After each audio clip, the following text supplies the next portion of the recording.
A service of KIBMradio.com, the Internet's home for an all old-time radio.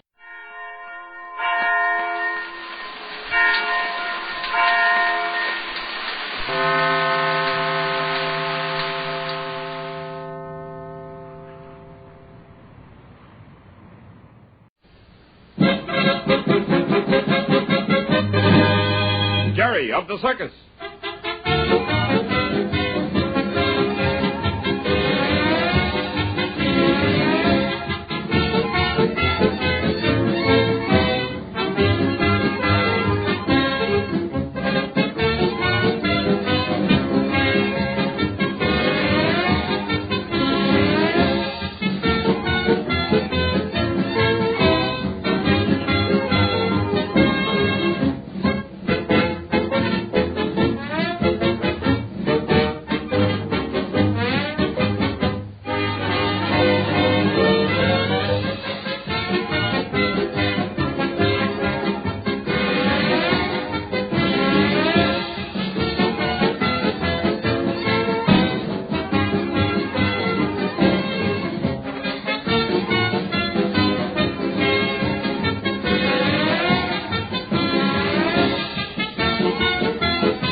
Jerry of the Circus.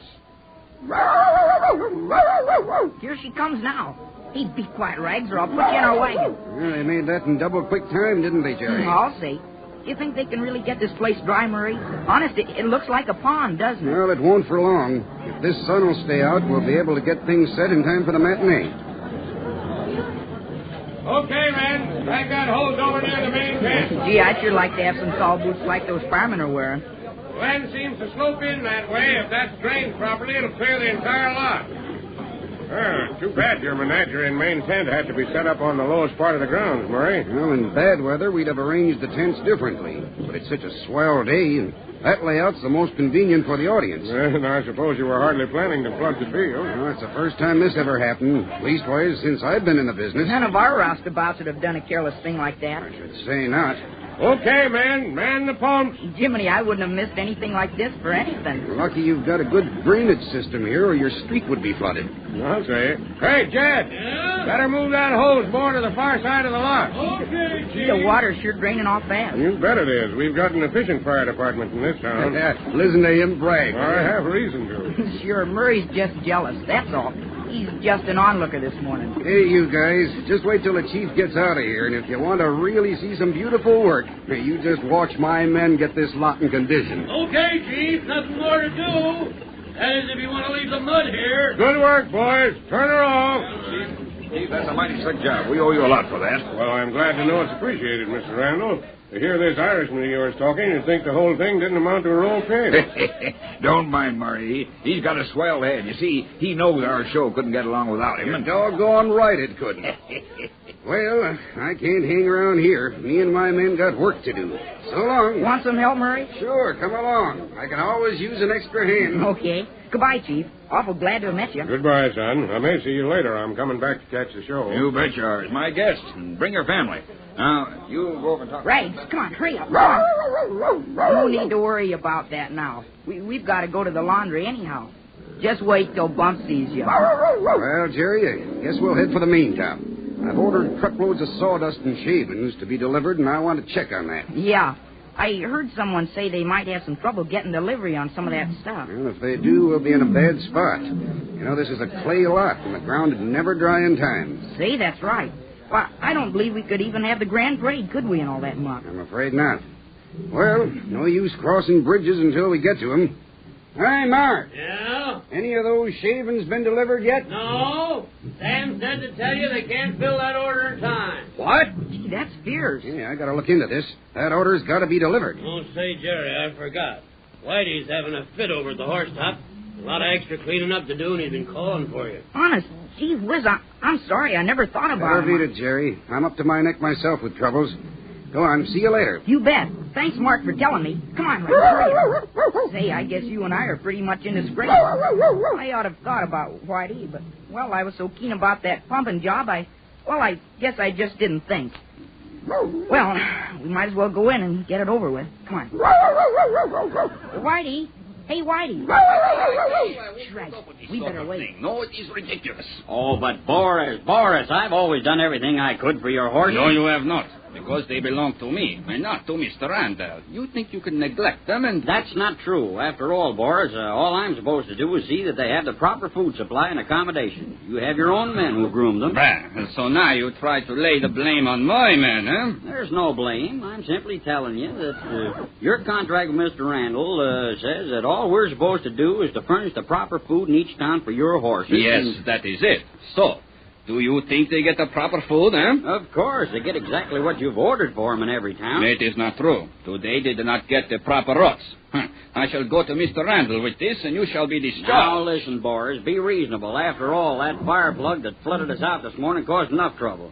Of course, it would get the oats all wet, but after all, accidents will happen. Our horses will have to go without their oats today, too, but there's plenty of hay. Hey.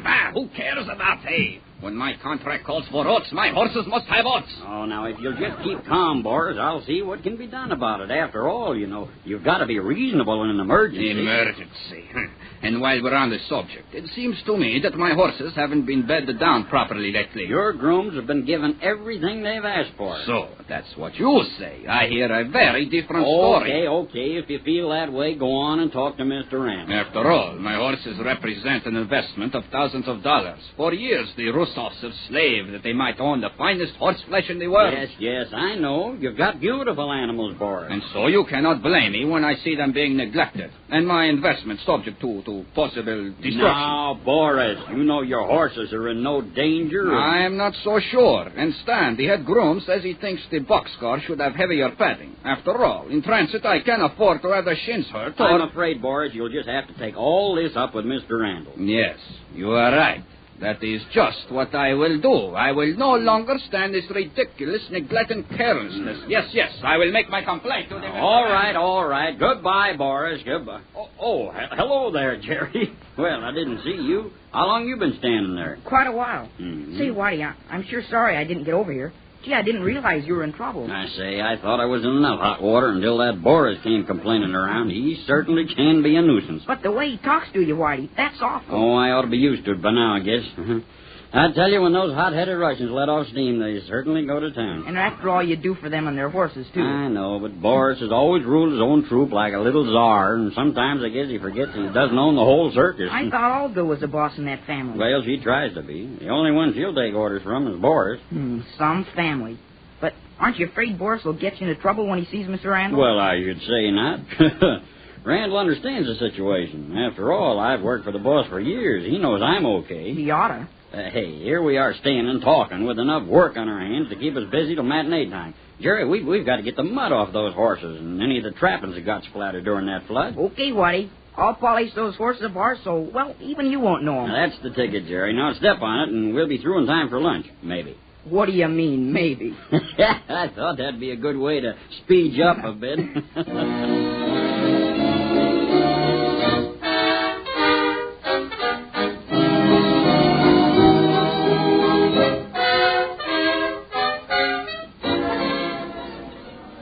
Hi there, Slat. You the last one eating? I'll say, but how come you got here so late? I thought the flag was down by now. Not so loud.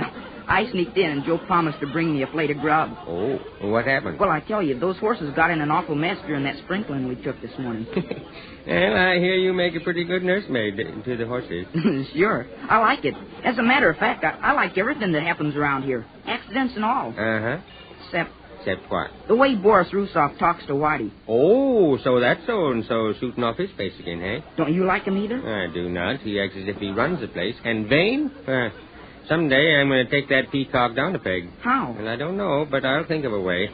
Here comes your food, Jerry. Oh, gee, say thanks, Joe. I'll do something for you sometime. Okay, Jerry. I got to get back to my dishes now. So long. Goodbye, and thanks a million. Gee, I sure like to eat. You're telling me. You and Boris take the prize when it comes to putting away food. Yeah, someone said those Russians eat an awful lot. I'll say they do. They eat about half a loaf of bread between each course, just as a kind of an appetizer. I should think they'd get fat. Well, not with all the exercise those horses give them. I tell you, I don't know whether they like to eat or show off the most. Can you reach that plate of bread, Slats? Sure. Here you are. Thanks. I got it. What, the bread? No, an idea. And what an idea. Oh, boy, oh, boy, oh, boy, oh, boy. What is it? Well, how we can take our friend Boris down a bit and get some fun out of it at the same time. How? Well, you may be too young to have noticed how Boris loves to show off to the ladies, Jerry. I certainly am not too young. I guess I can see him scraping and bowing in front of the pretty women as much as you do. Okay. Now, this is the gag. We'll write him a fan letter. That'd only make him vainer. He gets plenty now. Sure, that's why he'll probably fall for the trick. We'll pretend to be some rich widow with a title. A duchess, huh? Sure, may as well be. Won't cost any more. Then after we've told him how wonderful he is, we'll ask him out to dinner. Then he'll find out. You just hold on your horses. We'll make it a grand affair. Party. Costume ball. You mean get him all excited so get a costume and everything? Sure. Then we'll tell him to wait outside for a town car and a chauffeur to call for him. And nothing will happen and the whole circus will get a good laugh. Well, what do you think of it? Well, I think it'd serve him right. If you think you'll fall for it. Well, that's up to us to make it sound real enough. Got a pencil? Sure. Okay. And here's a piece of paper. We'll have to work out a good letter. Gee, this is great. I tell you, if he falls for this, Slats, well, it'll be just what he deserves after the way he talks to Whitey. Yeah, let me see now. My dream rider. Say, you're not going to start it off like that, are you? Sure. Then we'll say, the Countess Rita Rimsikoff. You going to make her Russian, too? Sure, that'll give her a better excuse to want to get acquainted. Countrymen in a foreign land, you know.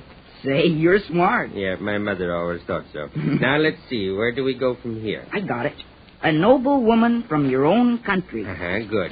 A noble woman from your own country wishes to thank you in person for the brilliant and skillful riding which takes her back to the years when she was at court and the Cossacks of her own country gave special performances for the Tsar. Tonight I am giving a grand costume ball at my estate. If you would honor me by coming in costume. Well, how do we make him dress, Jerry? Gee, I don't know. Let's make him look silly. What about dressing him up like a kid? It'd sure be a riot if he'd fall for that. Yeah.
I felt low, very low, the night I set out searching for the girl with the strange hazel eyes.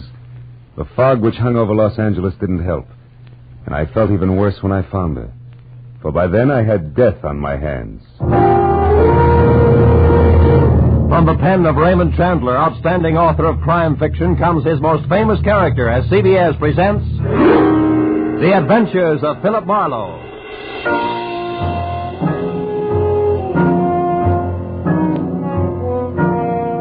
And now, with Gerald Moore starred as Philip Marlowe, we bring you tonight's gripping story, The Persian Slippers.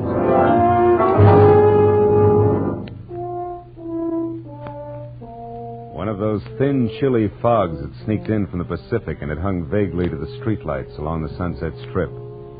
It was a kind of a fog that you could see through, but everything was out of focus. It made you start wondering what you were going to do when you were 90 and you were all alone. I'd have liked to have spent the night in a room full of noisy extroverts playing charades.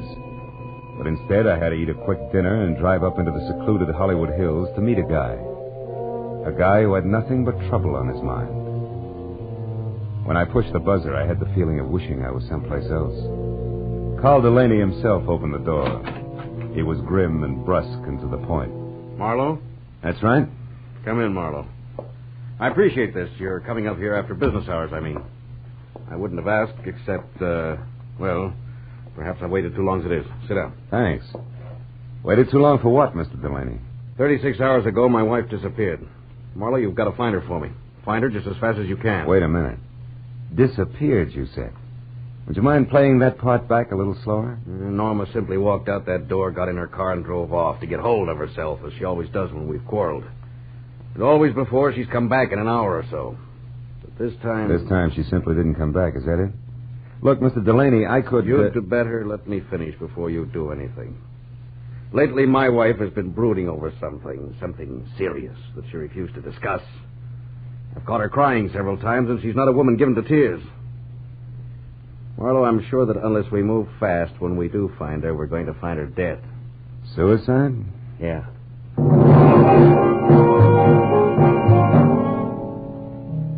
With his thick, blunt hand, Delaney reached for a color portrait lying face down on the table and gave it to me. I looked and saw the face of a dream. A beautiful dream with strange hazel eyes and soft black hair. I felt Delaney watching me as I glanced up in time to catch the fading end of a very ugly expression on his face. I handed the picture back to him, and he laid it on the table again, face down. Then he took me upstairs to Norma's room. It was a nice, frilly room, typically haunted by elusive, sweet smells. There was only one incongruous note. What was the horoscope doing on her desk? From the looks of a picture, I knew that Norma was attractive enough that she didn't need to look to the stars for a future. A horoscope? Yeah, you know how women are. Marlowe, will you find her for me? Well, I'll try. My rate is $25 a day plus expenses. And remember, you hired me to find her, not bring her back. Fair enough. You just find her. I'll be satisfied. I'll need a starting point. Were there any phone calls or letters or anything that might be a lead? What about friends? We have no close friends. Norma always stayed to herself. Wait, there was a phone call yesterday from, Madame Jeanette, I think it was. Who's that, a dressmaker? I haven't any idea. She wanted to speak to Mrs. Delaney. I told her Norma was out, and she asked that my wife call her when she got back. That's all there was to it. Anything else you can tell me? No. No, it's not much to go on. I'll see what I can do, Mr. Delaney. I'll be here all night, Marlowe. Call me if you need anything. Yeah, I'll do that. Good night.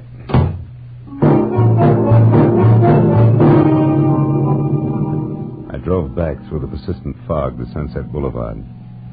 It was 9:30. I knew it was going to be like tracking a hummingbird through the petrified forest by the bent twigs, but I got a classified directory and I started digging. I checked the hairdressers, the manicurists, and the milliners, and I was just about to start on the interior decorators when I remembered the horoscope on Norma's desk. I quickly turned to the personal consultants. Yeah, there it was. Madame Jeanette. Her establishment, located in a dubious neighborhood south of Olvera Street, turned out to be a tacky cottage set back next to an alley. It was as dark inside as out. I was pounding on the door like a vampire at sunrise when a newsboy came up the path. Looking for Madame Jeanette? Yeah, you know her? Sure, she tells fortunes. Says I've got a great career line. You want to see it? Not right now, thanks. And I'll say for her that she's a sound sleeper. Maybe, but not so early as this. About this time, she's always hanging around that bar on the corner. Tonight, she's throwing a farewell party in there. Farewell party? Who for? Herself. She's leaving town. Oh, thanks a lot. Here, kid. Gee, a buck. My old man will swear I've been shooting crap again.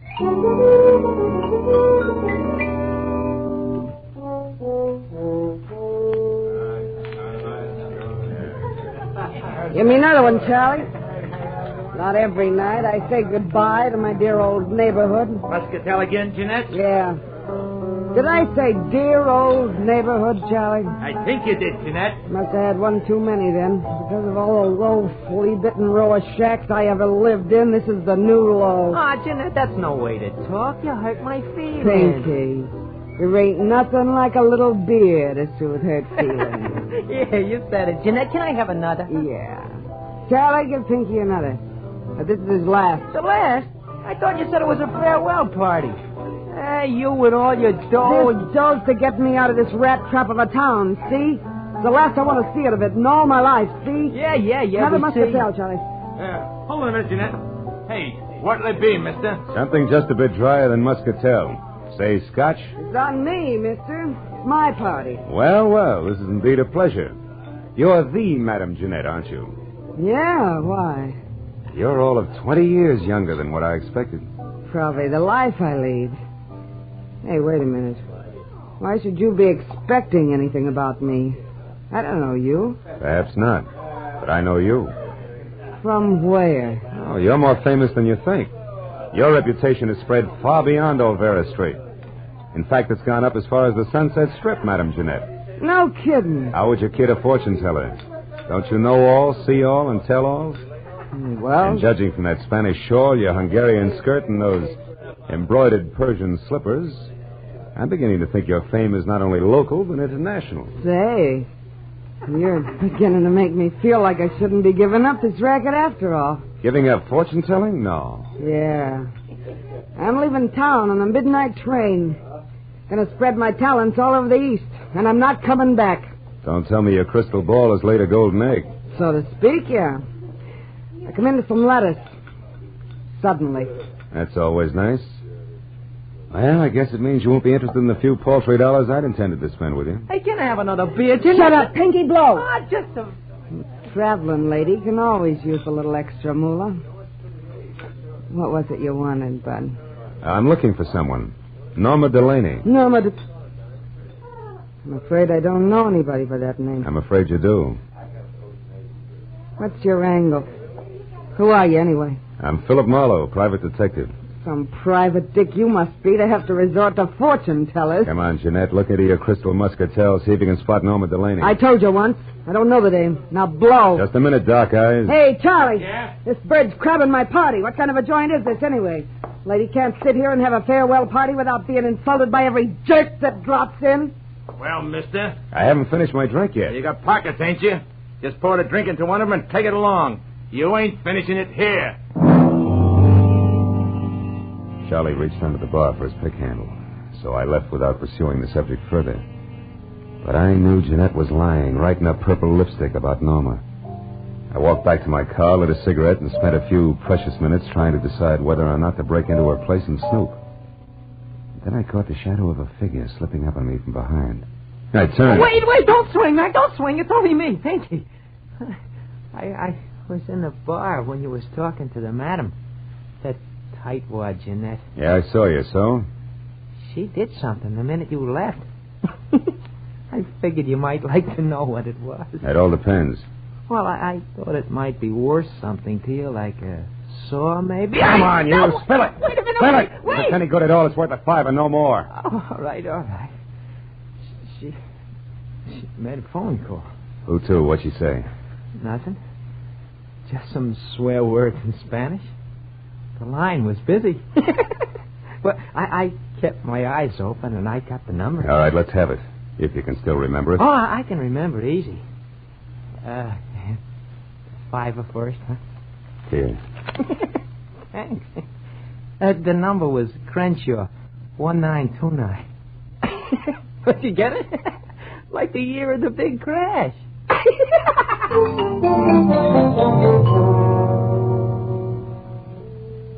Thanks to the thirst of an underweight lush, I wasn't at the end of my rope yet. I drove as far as the nearest drugstore, dropped a nickel in the slot, and dialed. Crenshaw, the year of the big crash.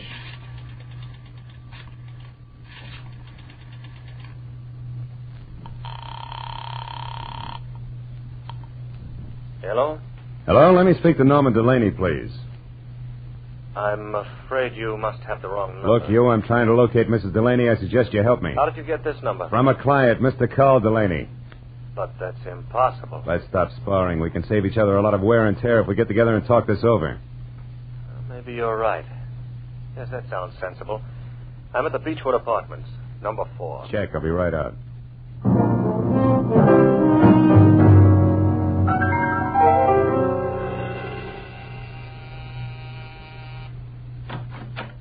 Mr. Pierre Gillum, it says here on the door. Yes. Are you the man who called? Uh-huh. Philip Marlowe. Come in, won't you? You said you were looking for Norma Delaney, Mr. Marlowe. Tell me what's wrong. Has anything happened to her? Well, her husband seems to think she might have killed herself, but I have a hunch that you might have something interesting to say. No, poor kid. Poor Norma. Well, I'll tell you what I can, Marlowe, but it isn't much. Oh, I'm all ears, and I'll sit, thanks. I was in love with Norma once, briefly, a long time ago. She was a wonderful girl, but her husband was insanely jealous. Mm-hmm. Even though she hadn't loved him for years, he refused to give her up. He even threatened to kill her first. Oh? Norma and I realized that serious trouble lay ahead, so we parted. Good friends. And I haven't seen her or heard from her in months. I buy it all but the last line. You have seen or heard from her, and recently. I'm not going to argue that. I've told you the truth. You can take it or leave it. I leave it. Suppose we both put our cards on the table. You lied to me when you said Carl Delaney gave you my number. I know because Madame Jeanette called me shortly after you did. Touché. But why did she run to call you at the mention of Norma's name if you two broke up months ago? And incidentally, how did that ersatz oracle Jeanette get mixed up in this in the first place? That is a long story, Marlowe. Good, I like long stories. I'll bet it begins just for a lark. Norma and I went down to Olvera Street once to have our palms read. Yes, that's exactly how it started. Madame Jeanette was an unusual woman, a character, you might say. Uh-huh. Well, we became friendly with her. Norma got quite sentimental about her. One day we made a sort of pact. If ever either of us was in trouble and needed the other, we'd go to Madame Jeanette or get a message to her. She would notify the other. So when I walked in asking for Norma, the madam assumed she was in trouble. Right. Called me immediately because she herself was leaving town in less than an hour. I know. Well, Mr. Gillum, it's all very interesting, but it's getting me no place. Thanks. If I need you again... No, wait, Marlowe, don't go. I know a lot of details about Norma that I'm sure will be helpful. For instance, she drives a Nash coupe, powder blue. Powder blue coupe, huh? Thanks, that'll help. Oh, and she has a fondness for white gloves. Wears them quite often. I see. Well, I better get moving. No, wait just a minute, Marlowe. I've got to go. Now, listen, Marlowe. I told you I was in a hurry. Now, take it easy. Stick around a while. Get away from that door. Look, just who do you think you are? Come busting in here, prying, asking questions, you dirty... Oh! You asked for it, Gillum. Oh! You got a left, too, huh? So have I, brother. I left Gillum sprawled all over his coffee table, as limp as a 5-cent salad. Outside, I glanced at my watch. Madame Jeanette's train left in 40 minutes. I ran through $22 worth of red lights, getting down to a cottage because I was sure Gillum's attempted stall was tied in with a departure, but I couldn't figure out why. That is, I couldn't until I switched out my lights and coasted to a stop in front of her place. Then I saw it. Half hidden in the shadows back of the house sat a powder blue coupe. I got up on the porch close to the front door and listened. Jeanette was talking to a woman. I couldn't catch what they were saying, but one thing was certain. The woman was Norma Delaney. All at once I realized the talk had stopped. That was my cue. I shoved open the door and went in. Jeanette sat at a table alone, facing me. Well, Mr. Marlowe, you've returned. What is it this time? I'd like my fortune told. Yeah?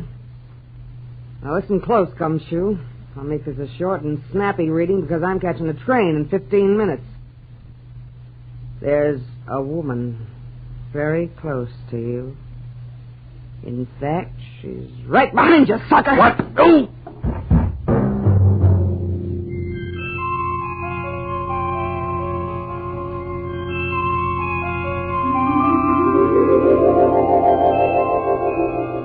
When I finally opened my eyes again, nothing changed. It took me a long time to figure out that the lights were off and it was dark. I climbed up the table leg hand over hand and switched on a lamp. Jeanette's house was absolutely quiet. I had caught a glimpse of a white glove known as a blunt instrument just before I dozed off. And that reminded me what I was down here for. I wobbled through the kitchen and out the back door, but the powder blue coupe was gone. It was 12:15. My head and the fog both had gotten a little thicker. So I just stood there, useful like a ping pong ball in a bowling alley. It was the sound of footsteps that finally moved me, and the newsboy was back. Well, how you again, mister? Did you ever get a hold of Madame Jeanette before she left? Yeah, but not tight enough. Say, a blue coupe left here a few minutes ago. Did you see it? Nope, I did. Gee, I'm sure sorry she went away. She gave me a buck tonight, too. Said she was coming into a fortune. Hey, you and your career... Say, what's that down there, in those weeds? I don't know. It looks like some kind of a shoe. Yeah, it is a shoe. Here, see? What do you know? A Persian slipper. I took the slipper along as a souvenir from my scrapbook and walked back to my car, trying to fit Norma Delaney's lovely hazel eyes in with that crack on the skull. But I couldn't. Between throbs of my headache, I figured Pierre Gillum would know why Norma had dropped in on the madam so close to train time. I decided to go back and ask him. Gillum was as reliable as a two-headed quarter and just as tricky. So when I got to his apartment, I pushed the buzzer, stepped back, and braced myself. There was no fight left in him. He opened the door in his robe, fingered the mouse I had given him, and grinned. Oh. So you found your way out by yourself. Uh-huh. Say, Gillum, what was so important about Norma seeing Madame Jeanette just before her train left? I don't know. You knew enough to try to keep me here, to delay me. Why? Oh, Marlowe, I did that for old time's sake, for an old friend. Jeanette asked me to hold you here until midnight, and I tried my best. Obviously wasn't good enough. Well, that's all I know about it. I see your phone is off the hook. You know that? Yeah, I took it off. It's given me nothing but trouble tonight. I hereby wash my hands of this whole business. I'm going to bed. And I hope to sleep. Good night.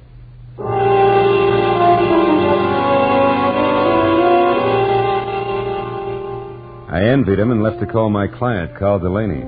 He said he'd be in all night, but the phone kept ringing and ringing, and no one answered. I suddenly got a very creepy feeling. And 20 minutes later, I pulled to a stop at that small but elegant house. The lights were on, and I saw the powder blue coupe in the garage next to Carl's big black sedan. I ran up the steps. The front door was ajar, so I went in. I found Carl Delaney in front of the fireplace, face down on the floor, dead.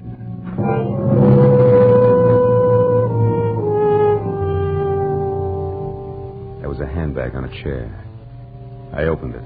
Compact cigarettes and a key to room 340 in the Bradford Arms Hotel. No identification. That color portrait of Norma was standing up on the table this time, and those searching hazel eyes seemed to follow me all the way to the telephone.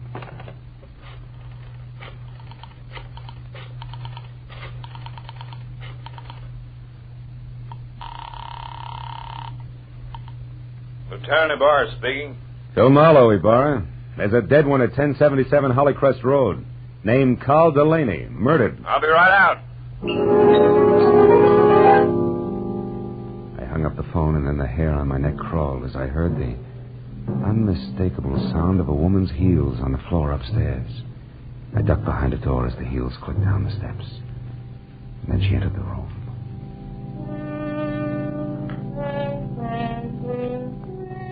Norma Delaney was lovely. As lovely as a picture. She moved calmly and deliberately, put a note on the table, picked up the handbag, and then turned to face the door I was hiding behind. You can come out now, Mr. Marlowe. Hello, Mrs. Delaney. You can call me Norma now. And if you're thinking of using your gun, perhaps you'll be good enough to read this note first. Here. To whom it may concern. I, Norma Delaney, purposely and with premeditation, shot and killed my husband, Carl. It is beyond me to express how deeply I hated him, and since I must pay for this and cannot endure a public spectacle, I shall take my own life within the next few minutes. Now, look, Norma, no guns. Easy, Marlowe. I'll kill you if necessary. But it would be so pointless now. I'm free at last, and I want to spend a little time left to me in my own way. Norma, if you'll listen to me Stay just back. a minute. Tonight I made my only friend, Madame Jeanette, happy. And I killed a man who needed killing. Something good, something bad. So I'm quitting, even up. What do you propose to do with me? You mustn't try to stop me, Marlowe. See that closet? Mm-hmm. Get inside. And careful how you move your hands. Turn around to the wall. That's it. Marlowe, I'm sorry I had to hit you with Jeanette tonight. Goodbye.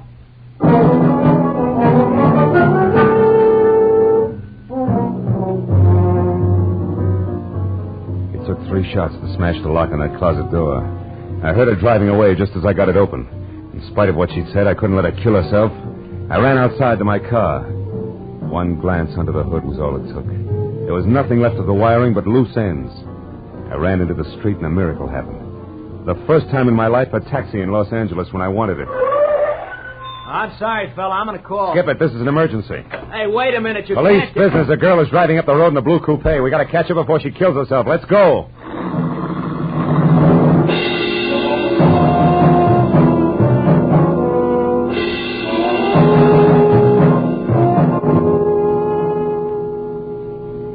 I think I saw taillights just then. Yeah? Can't you go any faster? Not on these curves, brother. I got a wife and kids. Okay, fella. We'll be at the top of the hill when we can get around the next bend. We should spot her then. Yeah, you can see the whole road down the other side. Here we are, mister. This is the top. But I don't see her. Where is she? Hey, wait a minute. Stop here. Turn up your motor. This is haywire. I don't get it. We were gaining on her, and now she just disappears. Hey, what's that? A motor. That side road we passed. That's it. Hey, look!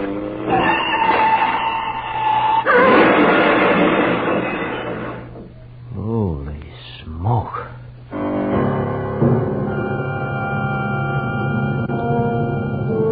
We both saw the awful sight for just an instant. The powder blue coupe with a woman crouched over the wheel. It shot out of that side road, crashed through the guardrail, and fell end over end down into the gorge. By the time we got to the hole in the fence, the wreck was an inferno. Oh, no use trying to get down there. The whole hillside will be on fire in another minute. I guess she pulled over here into this side road and waited for us to go by. And we did. Yeah. Sandy here, too. So wonder she didn't get stuck. What's the matter? There's something buried here in the sand. One of her tires ran over it. What is it? Wait. It's plenty, brother. Come on, turn that hack of yours around. Let's get off this mountain. I just found the answer to a lot of questions.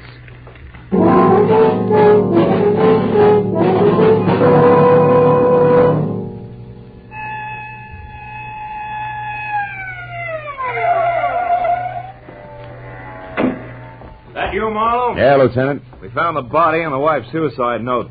And one of the boys spotted that fire up on the hill. What is it? Car went off the road. An accident? Or the suicide? Just a little of both, Ibarra, but we'll talk later. Right now, we got to go to the Bradford Arms Hotel on the double. And please, no siren.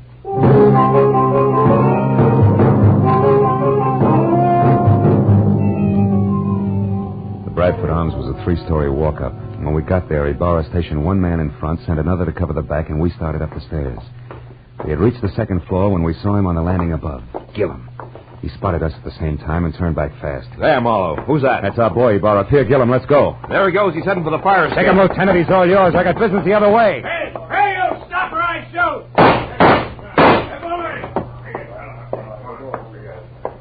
Room 336, 38, 340. It's all over now. You better drop the gun. Please, it's been neat so far. Don't mess it up. Come on, beautiful. Drop it. It's better. Well, Marlowe, I got him. I had to wing him to bring him down, but here he is. And the lady must be... Yes, Lieutenant. The lady is Norma Delaney. The girl who wanted to kill her jealous husband and then commit suicide, but didn't want to die doing it. So she used someone else's body, Madame Jeanette's, which was a logical choice because Jeanette was blackmailing her. Thus, 2 vultures with 1 stone, leaving 2 lovebirds free to fly away together. Right, Norma? Didn't you give Madame Jeanette money so she'd leave town and tell everybody she was going away? Yes, I did. That way the body wouldn't be missed, huh? Yeah. Isn't it pretty? Oh, lay off, Marlowe, can't you? Okay, Gillum, okay. Ellie Bar, I've got a sour taste in my mouth. I think I'll go home and goggle. Anything else you need? No, I guess not, Phil. I've had all that's necessary. Wait. Just one thing.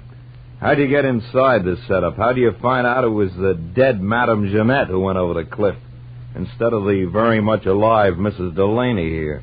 Well, Jeanette had on a pair of Persian slippers, Lieutenant. One fell off down at her cottage where Norma murdered her and put her in the trunk of the car. The other one fell off in the sand of that side road when she took Jeanette out of the trunk and propped her up behind the wheel. It was lucky, Burra. Just dumb luck.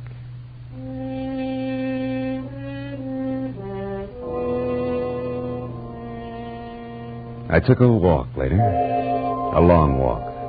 All by myself. Through that thin, empty fog in the dark, empty streets. A pair of hazel eyes and a pair of Persian slippers went round and round in my head. And for some reason I kept thinking, a pair of Persian slippers has two soles and two heels. And it's hard to tell just exactly where the one becomes the other.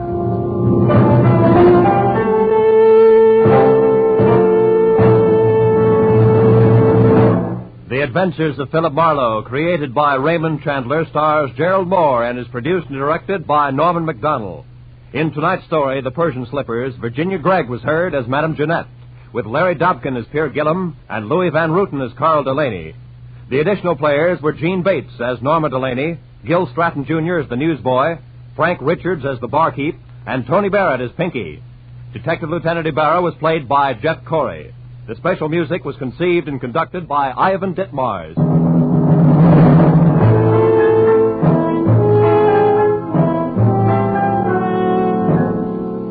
Be sure to be with us again next week at this same time when Philip Marlowe says...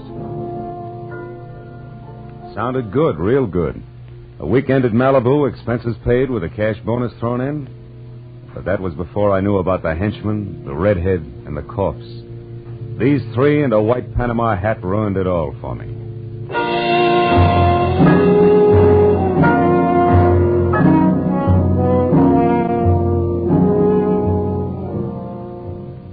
The big star-studded array of CBS Sunday shows starts tonight. 1, 2, 3, 4, 5 top entertainment programs that make listening to your CBS station a happy habit. 1, Cabin B-13, the popular dramatic show by John Dixon Carr, renowned mystery writer. 2, the new Electric Theater, guest starring Henry Fonda tonight, and regularly starring Helen Hayes, First Lady of the Theater, when she returns from London. 3, Our Miss Brooks, the hilarious comedy success starring Eve Arden. 4, Lum and Abner, a brand new half-hour show of smiles and chuckles with the merchants of Pine Ridge. 5, Strike It Rich, the sensational quiz show with a heart to wind up the sparkling parade of entertainment. Mystery, drama, comedy, excitement tonight over most of these CBS stations. And next Sunday, the first broadcast in the new season for two of radio's greatest stars, Amos and Andy. Yes, Sunday nights are great on CBS. Check your local newspapers for program times.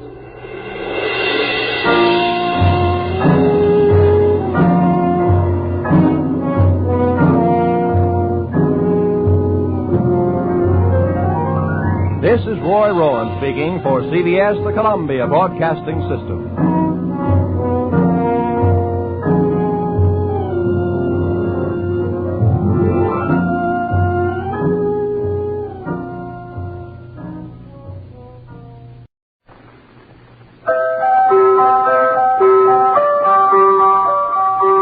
Pepsi-Cola, P-E-P-S-I. That's your smartest cola buy.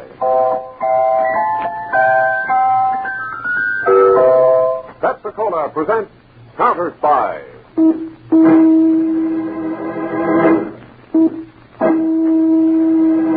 Washington calling David Harding, Counterspy. Washington calling David Harding, Counterspy. Harding, Counterspy. Calling Washington.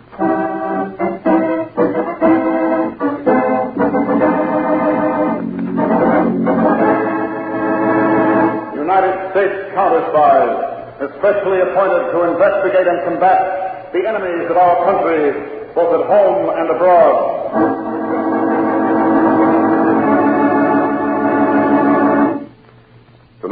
The Case of the Mexican Rancho. A Counterspy report to the American people, brought to you each Tuesday and Thursday by Pepsi-Cola. Pepsi-Cola, it's the stop. 2 full glasses, that's a lot. That's right. You heard what they said. 2 full glasses of sparkling Pepsi from one big 12-ounce bottle. You're getting an extra glassful. And what a delicious glassful. The most refreshing, delightful cola that ever tickled your taste. You can't top Pepsi's tangy flavor. And that big bottle saves you money, goes twice as far. Pepsi's America's big favorite. And America's biggest cola value. So why take less when Pepsi's best? Whenever you reach for refreshment, remember, Why take less when Pepsi's best? And now, to Counterspy.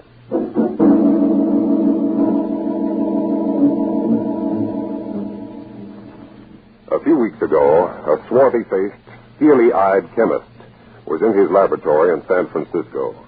He was going through his mail. Suddenly, he stopped. There was a picture postcard. He read it.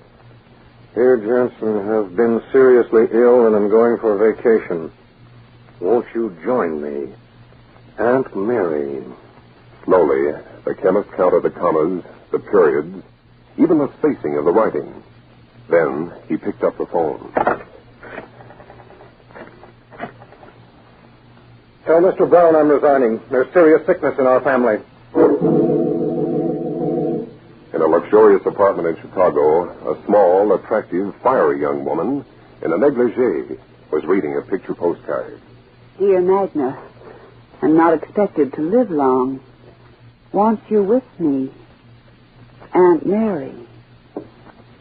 Well.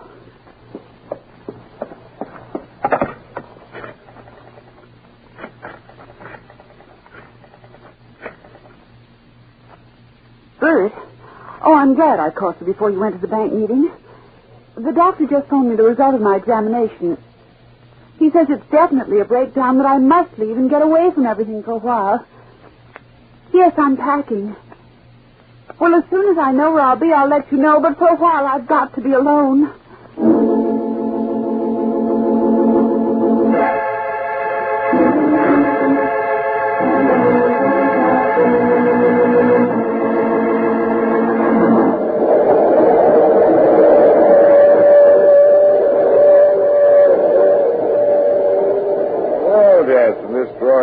Real chummy with you and Magna and I back together again. I wish you'd stop keeping us in suspense, Lester. Well, you two acted very promptly on your postal cards. You say we're to stay on this train till we get to Mexico, Mr. Dressler? Yeah, that's correct, Jensen. Suppose right now we all take a look at this map of Mexico. Very, very interesting. Well, now I think I begin to understand. I saw an article in the newspapers. A new uranium deposit in Mexico? That's why I love you, Magna. What intuition. Your training, Lester. Remember, I'm here, too. These fine black lines, they're the mountains. Now, over here, right in the center of these mountains, this is a plateau, the Mexican city of Vitoria. Population too small even to be listed, huh? But soon Vitoria may be one of the most important cities of Mexico. Is the uranium deposit owned by the Mexican government or by whom? I'm not sure yet, but I believe the deposit may be on land owned by several individuals. Just how can we profit? What is there to sell a foreign nation? Information concerning the percentage of uranium, or the method of refining the uranium, or a contract with Mexico to ship part of the ore to other countries. If we handle this right, it could mean millions. Jensen, go up to the club car and order us all chicken sandwiches and coffee, huh? All right. Wouldn't you rather have a highball? You heard what I said, Jensen. All right, all right.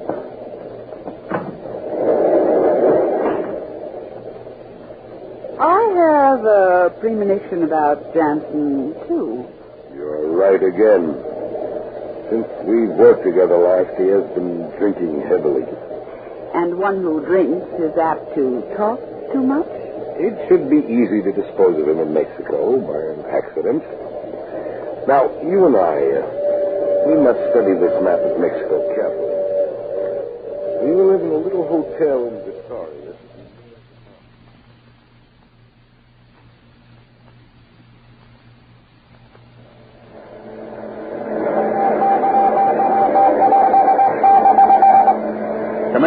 Peters, Counterspy Plane 1, bound for Mexico. Victoria is about 40 miles north of the uranium discovery. You don't want to stay in Victoria. There's another town 40 miles to the south of the uranium field, La Festa. You and Mr. Hardy can get rooms there in a ranch house.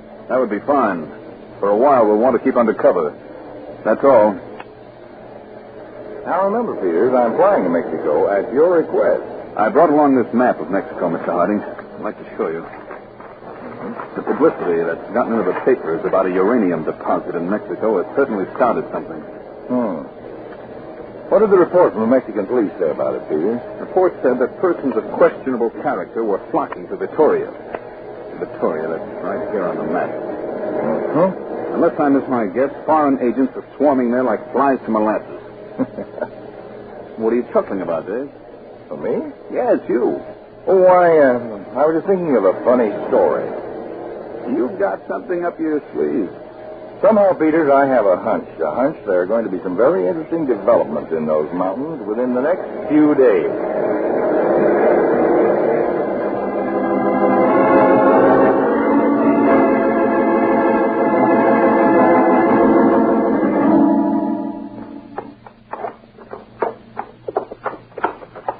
This mountain pass is steep, Magna. The horse should worry, not me.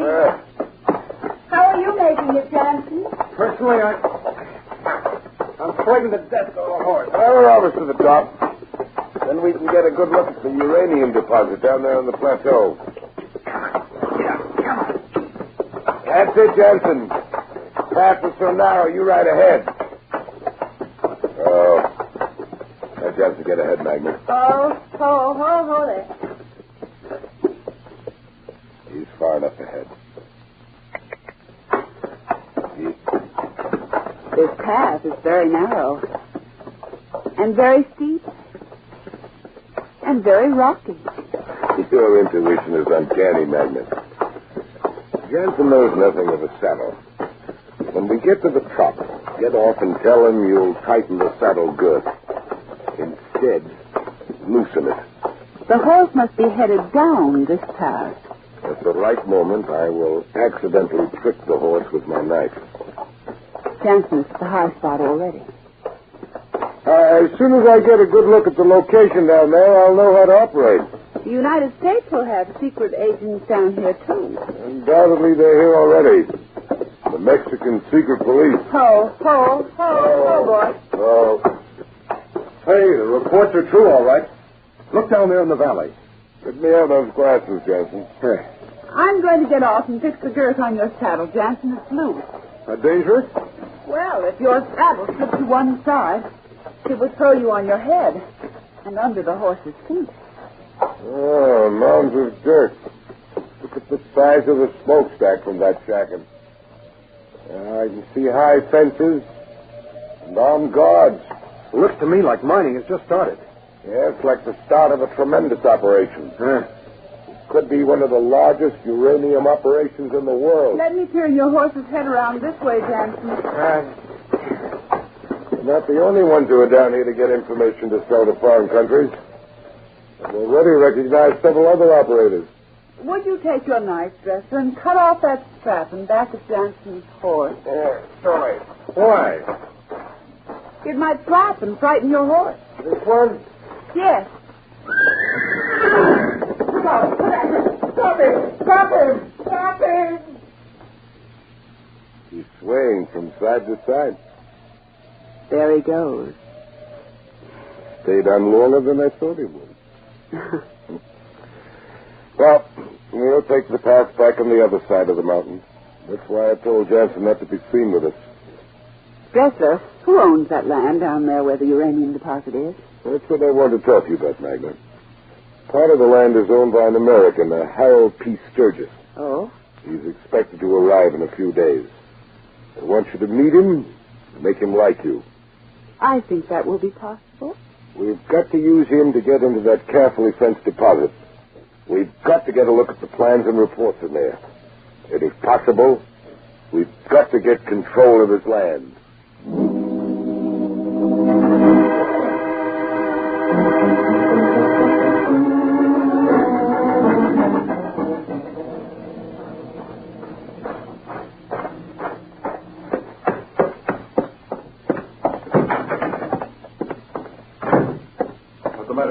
Dave, I'm mad, boiling. I just saw one of the coldest murders, and I was helpless to do a thing about it. I thought you were up by the high cliff all day. I was. Nestled comfortably in the boulders when a beautiful girl, and two men came riding up. This spy on the uranium field like we thought we would. Yes, glasses and everything. But this girl, she loosened the saddle girth of one of the men, got the horse headed down the steep trail, and then the other man pricked the horse with his knife.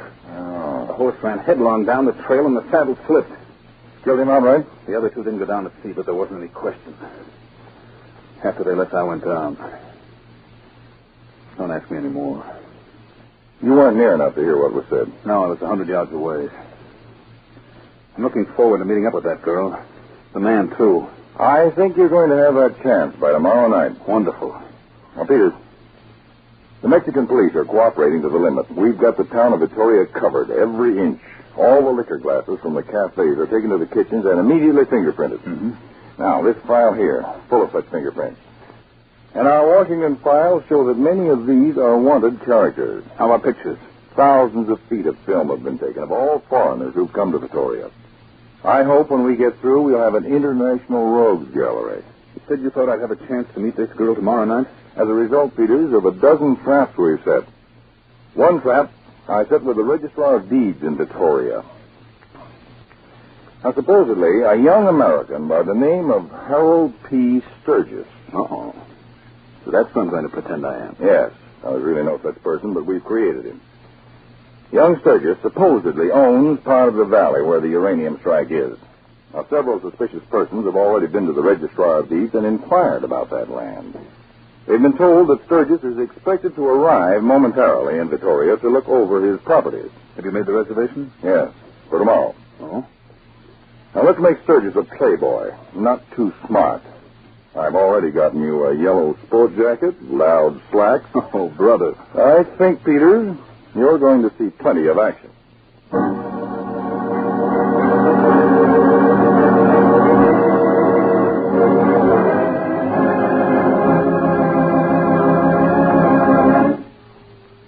Back to Counterspy in a moment. Pepsi-Cola, hits the spot, 2 full glasses, that's a lot. Lots more value, lots more zest. Why take less when Pepsi's best? More and more, among fellows and girls, among mothers and dads, you hear that sane and sensible question, why take less when Pepsi's best? No budget, no allowance ever had a better friend than tangy, sparkling Pepsi-Cola. Because one big 12-ounce Pepsi bottle gives you 2 delicious drinks. That's twice as much tangy taste, twice as much Pepsi to go just twice as far. That's why more and more families say, why take less when Pepsi's best? Yes, families like yours and mine, families all over America, they're all saying, why take less when Pepsi's best? Pepsi-Cola so delicious, and each bottle makes 2 drinks. It is certainly the cola for the purchaser who thinks everybody's drinking Pepsi. Just compare it with the rest. So much more and so much finer. Why take less when Pepsi's best? Today, tomorrow, always. Get America's biggest cola value. Take home a carton of 6 big Pepsi bottles. Insist on Pepsi at the store. And say Pepsi at the fountain. Say Pepsi at the stand. Say Pepsi. Whenever you reach for refreshment, remember, why take less when Pepsi's best? Now, back to Counterspy, the town of Victoria, Mexico, and the bar at the Hotel Ciudad, where Peters of the Counterspies is posing as a young playboy.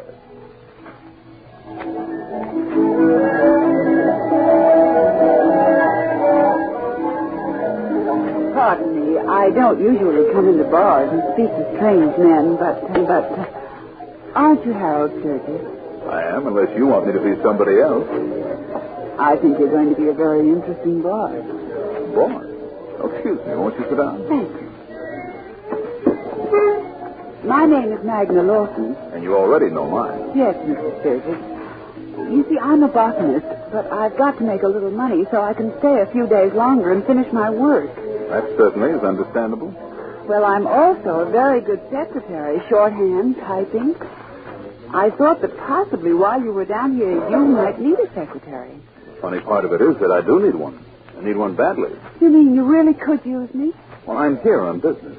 Besides, I'm terrible at details. I've got letters to write, deeds of land to look over, and papers to examine over at the mine. You haven't asked me my price yet. What is your price? $10 a day for a very efficient secretary and one who can be absolutely trusted. Is that too much? Definitely no.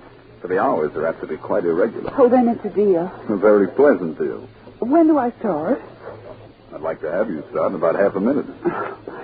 Now you're making fun of me. But I'm really serious, Mr. Sturgis. Honestly, when do you really want me to start? How about first thing in the morning? Well, tomorrow's Sunday.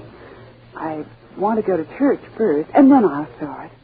I can see you're a very sweet person, Miss Magna. And I know you'll be very trustworthy.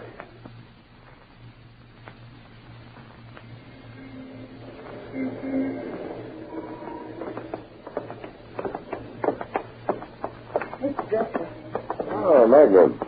What's the latest with the Sturgis man? Sturgis is trusting me with everything. I've already been into the valley with him, right where the mining is going on. I know. I was watching through the glasses from the ledge. Can you get a sample of the uranium ore? I'm sure I can. Even better. He's going back to the main office tonight. He's going to look through the company records to decide whether or not to sell his land. The chance of a lifetime, Magna. Use your camera. No, I'll take dozens and dozens of pictures of their files. Try to dope him so you can really do a job. And if that should fail? See that he meets with an accident. We've got to know what the files contain. I pride myself on being rather ingenious. I'll do something to him in the car before we even arrive at the plant.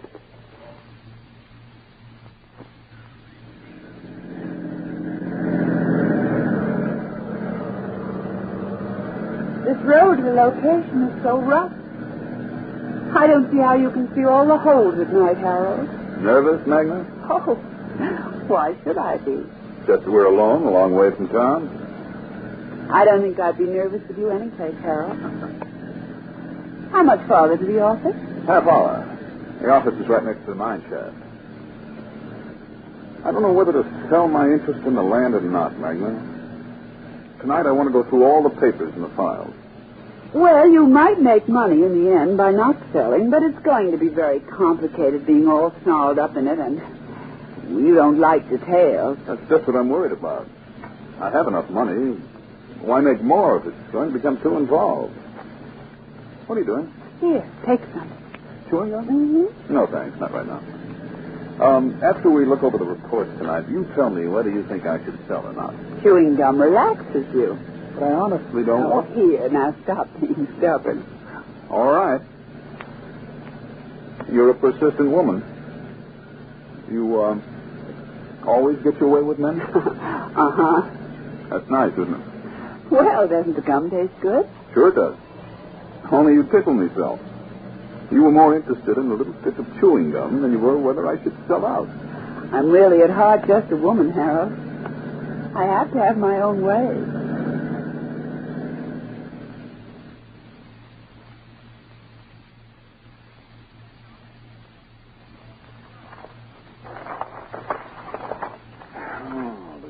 Deeds to the land are complicated, Magna. You're not accustomed to a business life, Harold. This is where my secretarial work comes in handy.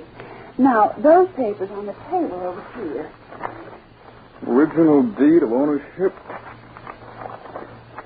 Title guarantee. Surveys. Oh, excuse me. How long have we been working? About an hour. I feel groggy. Rest for a couple of minutes. Oh, if I rested, I'm afraid I'd fall asleep. Sometimes a 5-minute nap just fires me right up. Put your head down on the desk. Try it. Well, I guess I've got to. Yes, that's the way. Harold? Harold? The chance of a lifetime.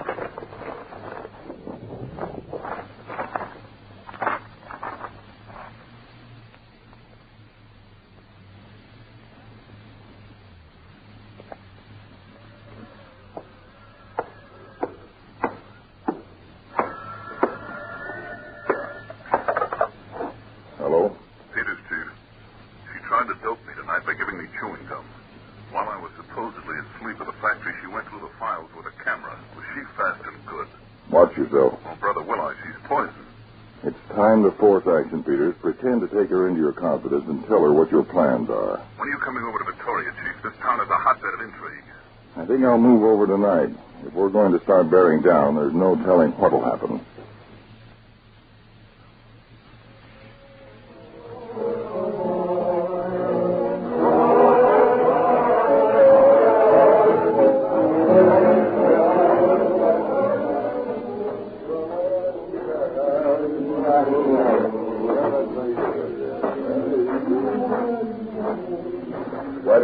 Such an emergency message, Maggie. The American, Harold Circus, he's decided to sell his land in the valley.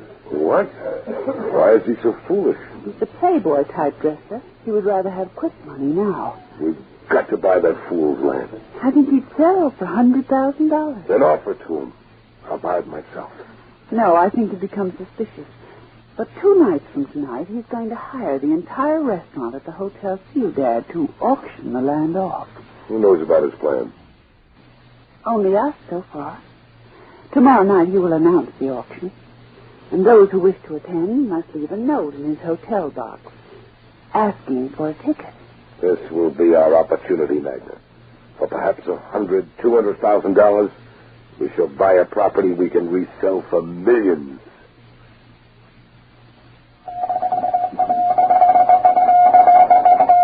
Harding, La Festa, Mexico, to Counterspy Field Office, El Paso, Texas. Arranged to have 2 large transport planes available near the town of Victoria tomorrow night at 9 p.m. Victoria, tomorrow night, 9 p.m. That is all. Now, how are you coming with that list of applications, Peters? Here are the results, Dave. 84 persons have written requests to me for tickets to the auction tomorrow night. Of these 84, we have wanted orders on 62. Now, fingerprints on the applications, handwriting, known aliases, and so forth have been checked against our dragnet operation in Victoria? Right. All right. We'll consider these 62. See which ones we issue tickets to. Now, most of the big ones I want to arrest, so we'll give them tickets to attend the auction. The small fry we won't give tickets to. They'll return to the States and think we don't know anything about them. Now, Charles Dennis, record 1937, released from custody. No, Peters, no tickets for Dennis. Check. Nicholas Bernsdorf, record. Oh, Peters, this Bernsdorf we've been looking for years. Transportation saboteur. Yes, Peters, a ticket to the auction for Bernsdorf. And a specially engraved ticket to my sweet secretary and Dressler, her real boss.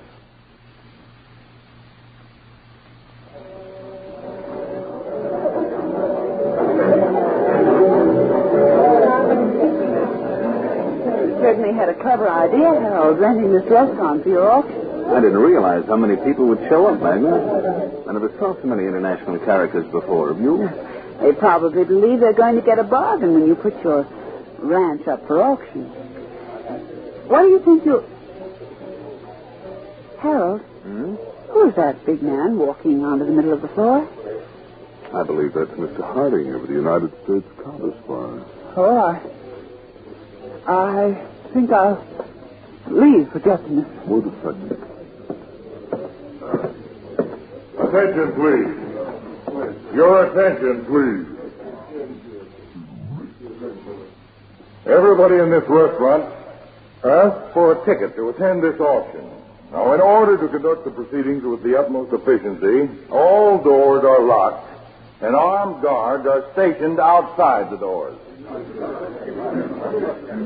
Now, gentlemen, and the few ladies present, I'd like to introduce myself, David Harding of the United States Counterspy. We have been working here in Mexico with the consent of the Mexican police. You see, uranium deposits are very vital today, and it occurred to me that if a Mexican deposit were located, espionage agents of many countries, espionage agents both big and small, would come flocking to see what they could learn, accomplish, or sell. Therefore, we took some worthless ranch land out here, 50 miles from any large city, put a fence around it, a couple of old buildings, and a smokestack. Then we gave out information that uranium might have been struck. We didn't add that it might have been, but wasn't. I'd like to ask my assistant, Mr. Peters, to stand up. You a counterspy? That's right, Miss Magna. And you stand up, too. I'd like to remind you all we're not in the mood for fooling. Stand up.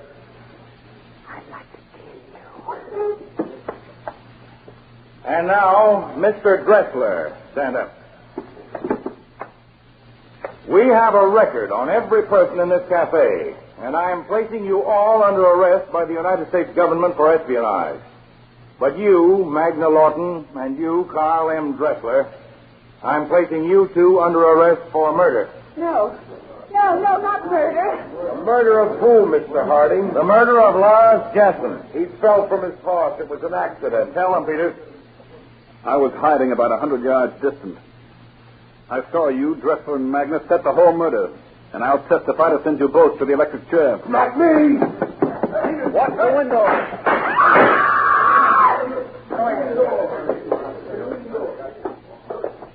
Dressler is dead.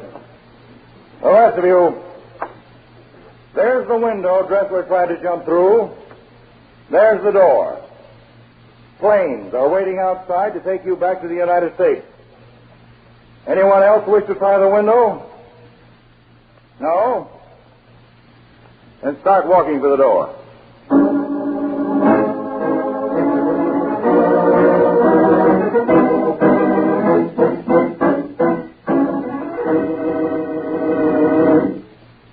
When your friends drop in, be generous, but be thrifty, too. Serve plenty of delicious Pepsi-Cola. Pepsi's big 12-ounce bottle gives you not just one sparkling glassful, but two. Get a carton of 6 and serve 12 delicious drinks. Yes, Pepsi is America's biggest cola value. You get twice the tangy taste, twice the refreshment, twice the Pepsi. So why take less when Pepsi's best? Whenever you reach for refreshment, remember, Pepsi-Cola, hit the spots, 2 full glasses, that's a lot. Lot more value, lot more zest. Why take less when Pepsi's best? Tune in every Tuesday and Thursday, same time, same station for Counterspy. Listen on Thursday for the exciting Counterspy case of the Poison Peddler. The powerful underworld king with the strange laugh. The painted store window that led to a ripped jacket and a charge of murder. The secret document at a city hall that forced a former actress to give her best performance. Be sure to listen on Thursday, day after tomorrow, to the case of a poison peddler on Counterspy.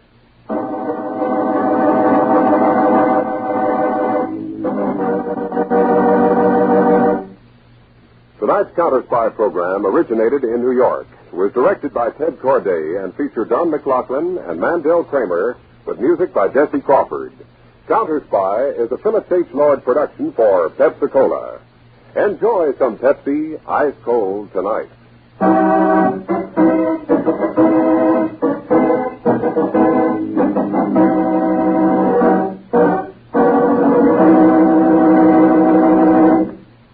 Get up and go power. That's what you get from a nourishing breakfast built around Cheerios. Cheerios are crisp, crunchy little oat donuts, packed with good old-fashioned oat nourishment. Cheerios are ready to eat. They give you all the important vitamin B1 and minerals of oats, and a wonderful taste thrill besides. Try them. You'll soon be feeling your Cheerios. And for another half hour of exciting adventure, listen tomorrow night over this same network to The Lone Ranger. And for another half hour of exciting adventure, listen tomorrow night over this same network to The Lone Ranger.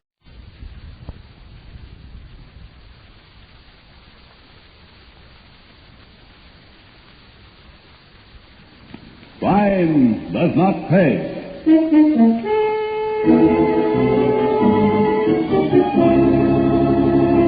Never mind a crybaby act, Fuller. You're old enough to know what you've been doing. You've got to give me time, that's all. Just some time. Signed this IOU, didn't you, for 10 grand? Look, Toppy, if you'll only have patience, if you'll only wait a little, I'm coming into money in my uncle's will. How long am I supposed to wait for that? Only until my uncle dies.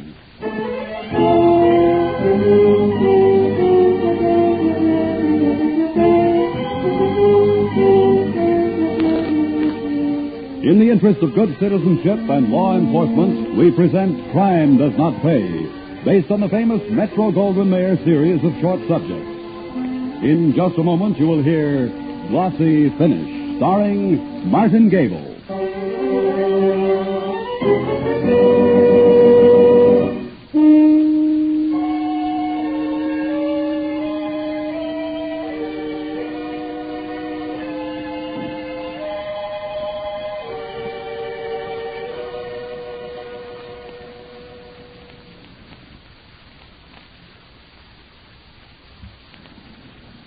Now, Crime Does Not Pay, starring Martin Gable as John Fuller in Glossy Finish.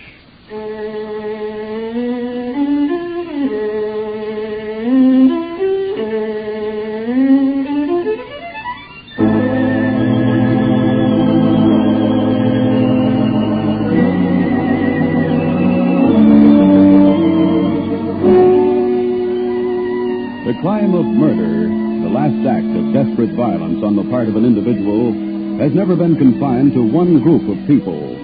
No social or economic group, no race or people or nation is free from the crime of murder. For instance, the well-ordered household of multimillionaire David Fuller was hardly the place where one would expect murder. It was a smooth-running, apparently happy household. There was David himself, his nephew John, his faithful secretary Charles Dubo, his housekeeper, Martha Frank. This was the permanent unit, modest, efficient, quiet.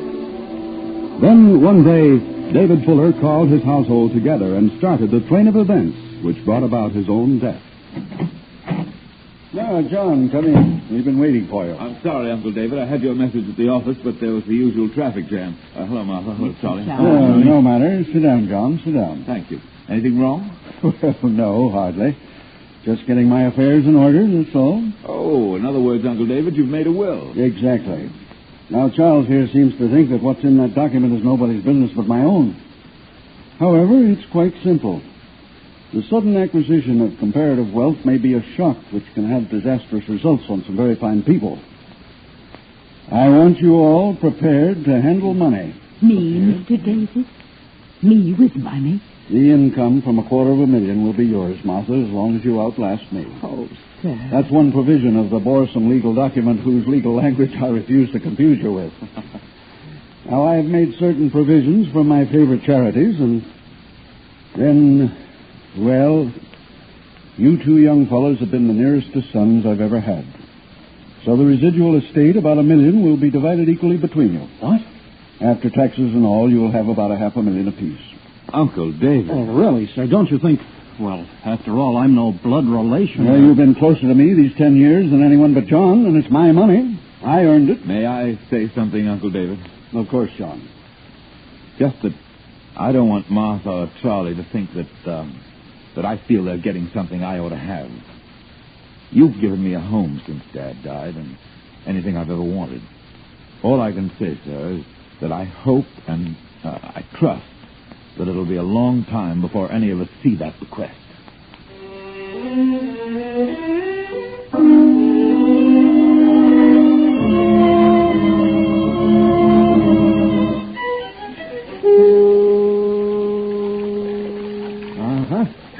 Here she comes, Johnny. Not bad at all. Who is she, a professional model? I'll have to tell her that. She'll love it. No, she's a girl I met a couple of months ago, Dorothy Mason. Months? And you've been holding out on me that long? I know your fatal attraction, pal. Thanks, pal. What kind of print you making, Matty or glossy? Oh, the contacts I'm making glossy. You can take the blow-ups out of there now and put them in the fixer. Right.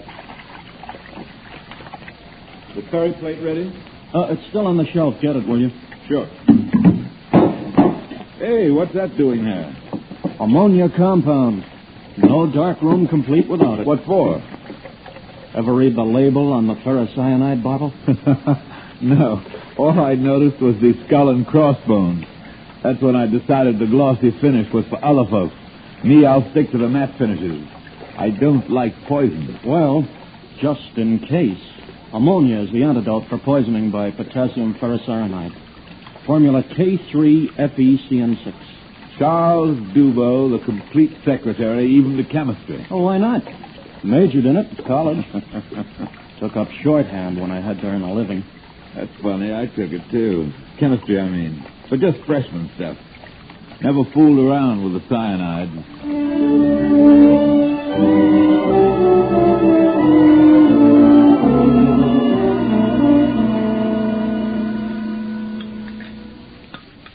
Will you excuse me, Uncle David? You haven't had your coffee, John. I know, but I've got a date for 8:30. I can just make it now. She must be important, Charles, if John's so anxious to be on time for her. She must be. Anyone I know, Johnny? No, nobody that either of you knows. Will you pardon me, please? Yes, of course, John. Run along. Thank you, sir. Do you expect to be late? No, not very. Excuse me, Mr. Davis, Mr. John. Will you have coffee in here or in the library? Library, Martha, please. Mr. Charles and I have a few papers to go over. Very well, sir. And Mr. John? Martha, I'm going out. I may be a little late. Now, before you go to bed, will you leave the chain off the front door for me? My rheumatism's been bothering me, Mr. John. I'll be going up as soon as the kitchen is in order. Perhaps Mr. Charles... Oh, I'm going home tonight, John, so the chain will be off after I let myself out. Oh, well, my young man, you're going to make a night of it, it seems. If going straight home to bed is making a night of it, sir. And my appointment's in the nature of business, Uncle David. Listen to the Martha, and let's get along with what we have to do, Charles. Maybe I can get you on your way earlier than you expect.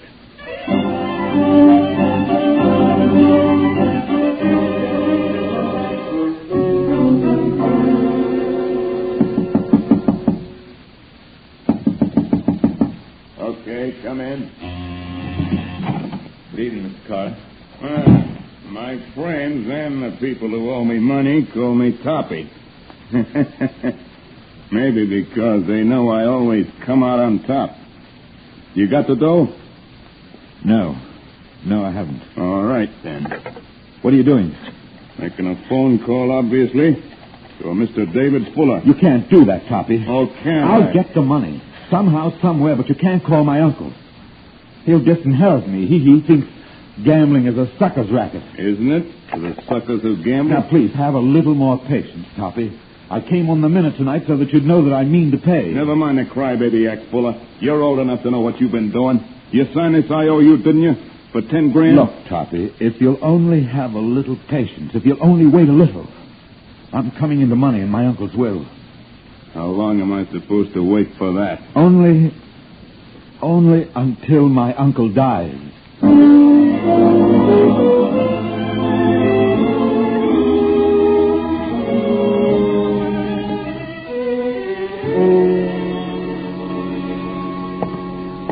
Good night, Mr. Fuller. Yeah, good night, Charles. Oh, Charles, my watch seems to have stopped. What time have you? 12:15, sir. Oh, thank you. Good night. Good night.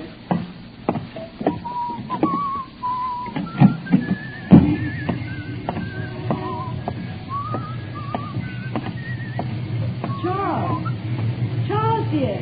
Dorothy, darling. I figured your boss and benefactor couldn't keep you all night, so I waited. I'm sorry, darling. I couldn't help it. For a man who claims he's retired from business, he does more work. And at the oddest hours. This is the 4th night in 3 weeks that we've had a date. He's made you work. Are you sure he doesn't know about us? No one knows, dear, except Johnny. You finally told him. Well, he walked into the dark room the other day while I was making prints of those pictures I took of I him. see.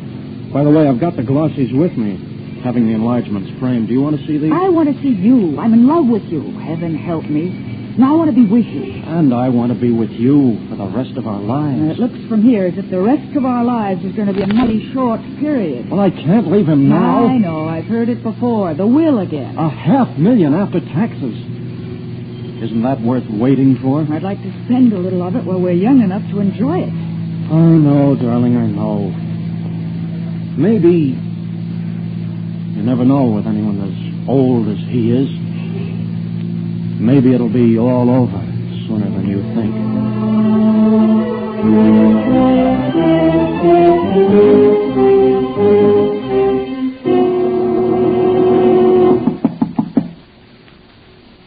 Fuller.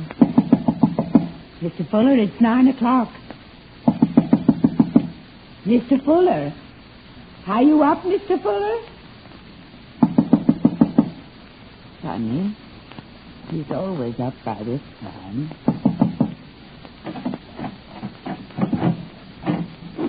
Funny. Smells almost like almond paste in here. Mr. Fuller. Oh, no. Mr. Fuller. Oh, no. Martha, stop that. Martha. Uncle David. He's dead. He's dead in his bed. My poor Mr. David. Martha, stop it. Did you close the windows? Windows? No, I never touched anything. And Martha, that long-necked laboratory bottle on the night table. Have you ever seen that bottle before?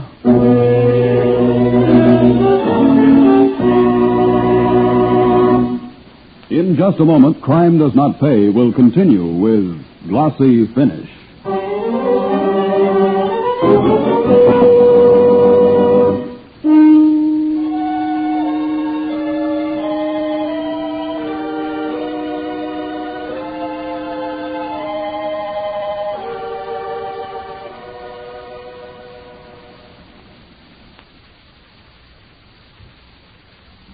Now, we continue with Crime Does Not Pay, starring Martin Gable as John Fuller in Glossy Finish.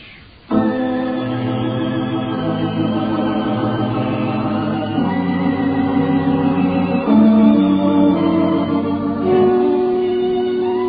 was grief and uproar in the Fuller house after Martha, the housekeeper, discovered the body of David Fuller. The presence of the long-necked glass laboratory bottle or flask on the night table, the tightly closed windows, the faint but definite smell of almonds in the air, all pointed to very mysterious happenings in David's room. John immediately called the police. Before a half hour had passed, the room and the house were overrun with uniformed policemen, technical experts, detectives, and the staff of the medical examiner. Well, Doc, what does it look like? It looks like what it is. Cyanide poisoning. Suicide? Murder. I haven't seen any food around. Didn't get it in food. You're looking at the murder weapon. That glass bottle? I don't get it. You smell the bitter almonds odor? Until Johnson opened the window, yes. Hydrocyanic acid. Hydrogen cyanide gas. Same thing they use in the gas chambers out west? That's right. Well, how could anybody get a hold of that? Well, that's your job, Lieutenant. You're the man in charge of homicide around here. Hey, Lieutenant, can I bother you a minute? What's on your mind, Johnson? Something funny on the windowsill. What? Flies. 10 flies. Counted them. Alive or dead? Well, dead, of course. Enough gas to kill a man would kill all the insects, too. Yeah, they're dead. Okay, so the flies are dead. So what? Doc, how long ago did the old man die? Rough estimate, at least 4 hours, no more than 10. They found the body just before 9 o'clock. Johnson, get me that housekeeper. Yes, sir. Mrs. Frank, in here, please. Yes, sir. Mrs. Frank, perhaps you can help us. Well, I'll try, sir. Is there any poison kept around the house? No, sir. Only the usual roach paste and things like that. Doc? Arsenic base. No good. Is there any other kind of chemical around here that you know about? Well, do they use chemicals in photography, sir? Do they use chemicals? Easy, Johnson. Oh, yes, sir. Miss Frank, will you show us the dark room, please? The place where the work in photography is done.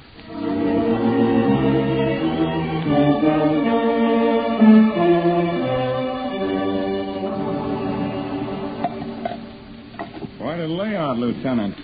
Look at that enlarger. Yeah, plenty of money spent on this. But plenty, Lieutenant. The young man had this as a hobby, I guess, sir. The nephew and the secretary? Yes, sir. Say, look here, Lieutenant. What's that? Looks like a hunk of tin to me. It's a ferry plate, sir. What's it used for? Well, you know those shiny prints you get when you have pictures developed? Go on. They make them shiny by rolling them out and drying them on this after they've been in a solution of iron salt. Iron ferrous. Very plate. How do you know so much about all this? I used to play around with photography myself when I was a kid. You said iron salts, Johnson? Yes, Doc. There ought to be a bottle of it around somewhere. Yeah, nothing here. What do you buy for this work? Well, there's lots of trade names. The stuff is potassium ferrocyanide, though. Ah, that does it. K3FeCN6. Explain yourself, Doc. Simple enough. Although whoever did it would have to know something about chemistry. What do you about chemistry around here, Miss Frank? Well, sir, Say it. Which one of the young men? both, sir. They both took chemistry in college. Better and better. Go on, Doc. How was it done? Well, all he had to do was to add some hydrochloric acid in that flask upstairs, you see. He sneaks into the room while the old man's sleeping, puts the flask on the table, drops in some of this ferrocyanide. The hydrogen from the acid combines with the cyanide. Boom. That's all. Death from hydrogen cyanide poisoning. You're sure of this, Doc? Sure as I can be before we analyze what's in that flask. But I'll bet roughly 50-1 on it. Well, we know how, but why? He was pretty rich. It was in his will. You know anything about that will, Mrs. Frank? I'm in it, sir. A trust fund. And the boys? Well, Mrs. Frank? They both... he told us once. They both get a lot of money, sir. Well. All right, Doc. Get going on your analysis. Johnson, get those two young gentlemen ready for me. I'll take them on one at a time. Yeah, Lieutenant. Well, what's bothering you? Two ready-made suspects, and you're worried? It's those flies, Lieutenant. They've got to fit in somewhere. I'll be doggone if I can figure where.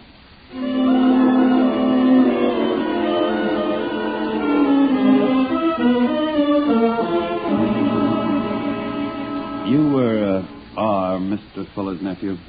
Yes, Lieutenant. I called you when the housekeeper found him. Yes, I know. Mr. Fuller, I understand you have some knowledge of chemistry and photography.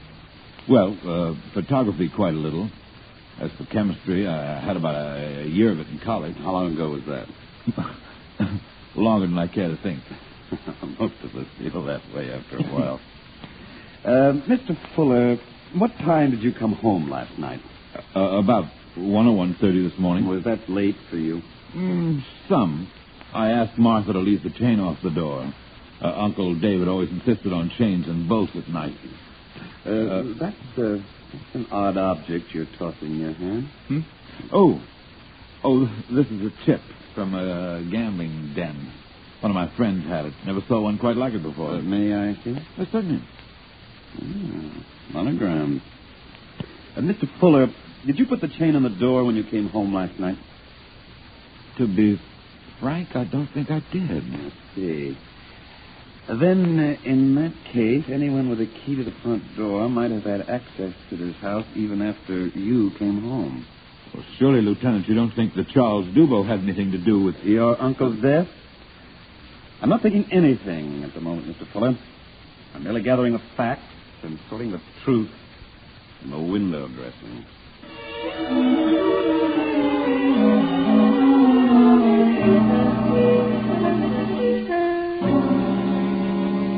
So your story, Mr. Dubo, is that you called good night to Mr. Fuller. He answered you when you left this house about 12:15 and did not come back. Exactly, Lieutenant. Do you have any corroborating evidence? You mean an alibi? Yes. I'm afraid you'll have to find an alibi, Mr. Dubo. You had motive, opportunity, an excellent knowledge of chemistry by your own admission. All right, Lieutenant. My alibi is Dorothy Mason. She lives at 419 Sutter Street. Dorothy will tell you the truth.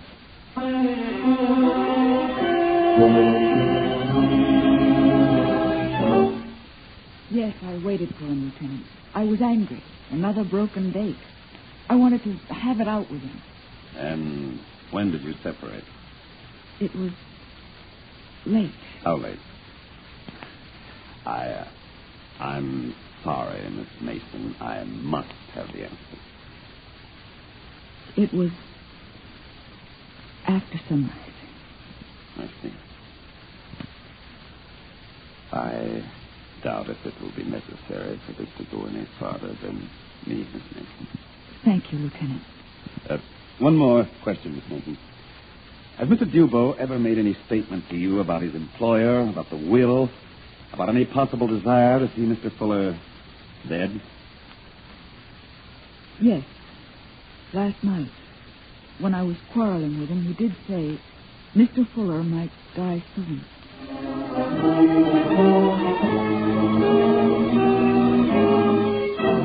All right, Poppy, this is one of your unique chips, isn't it? So what? I found it in the hand of John Fuller. That jerk owes me plenty. I gave the sucker a break. He asked me to wait until his uncle died. Okay, I figured. Good enough. 10 grand in live money is worth more than taking care of a fathead like Johnny Fuller.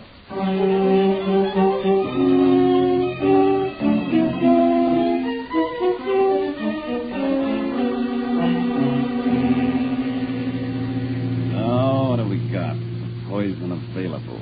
Both of them knew about it. Dubois, maybe more than Fuller. Nobody heard the old man say goodnight to the secretary except Dubois himself. He could have gone back if the girl is covering for him. I know, Lieutenant. But you said yourself you think she's telling the truth. Watch it, driving. Sure, she's telling the truth. But the old boy could have been dead when Dubois left the house. Well, my candidate's the nephew. Why? Any more than the secretary? Well, he knew the same stuff as Dubois. And he was in the house all night. At least the housekeeper says so. You heard her yourself. Up all night with rheumatism. She heard every sound in the house. She says the nephew never left his room. Yeah, sure.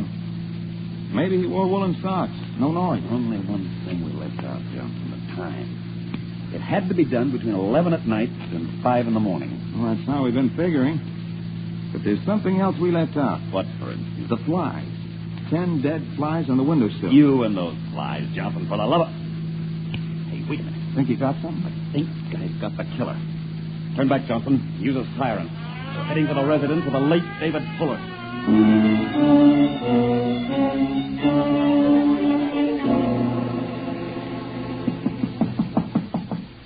Come in. Your assistant told me you were in here, Lieutenant. Glad to see you. And vice versa, Mr. Fuller. Shut the door, Johnson. And bring that book over here. Right, Lieutenant. May I know what's going on? Of course. That's why we asked you here. Mr. Fuller, are you familiar with this book? The World Almanac? Yes, I know it. I haven't used one in years. Perhaps you should have. No matter now. Detective Johnson here with pegs an idea. The almanac helped him out. You're talking in riddles, Lieutenant. You explain it to him, Johnson. Be glad to. It was the flies, Mr. Fuller. Those dead flies in the windowsill of your uncle's room. Those again? We had quite a few chuckles over your flies, Detective. Yes. Well, Mr. Fuller, it's funny about flies. They sleep at night. Yes, so they do. On walls and ceilings, don't they? Glad you noticed that. But these flies were on the windowsill. Something drew them to the windowsill. And that's where the almanac came in. You see here on this page, Mr. Fuller. Table of sunrise and sunset for the month of June. And the date of your uncle's murder was June 19th. And the sun rose at 4:22 a.m. that day, which means it was light as early as 4. Light enough, Mr. Fuller, for the flies to be awakened and to be drawn toward the window and be caught there by the poison gas which kills your uncle. What's all this to do with me? You were in this house at that time. The housekeeper dozed off. But the train, anybody could have come in. Meaning Charles Dubois? Well, certainly, or anybody. Martha herself, she's in the will, too. It won't do, Fuller. We know where Dubois was past sunrise. Miss Frank doesn't know one chemical from another. And you were in trouble with Hoppy Carter to the tune of $10,000. You can't make it stick. You'll never make it stick. We think we will, Fuller. We think we'll find that bottle of ferrous cyanide somewhere in your room. You think I'd be dumb enough to leave it around?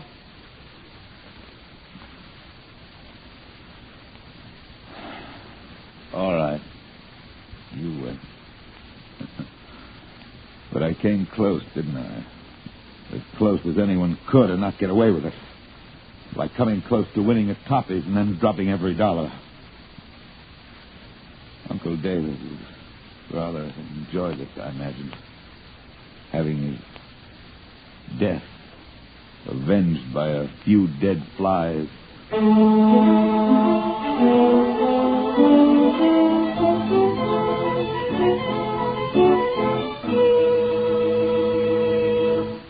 Crime does not pay.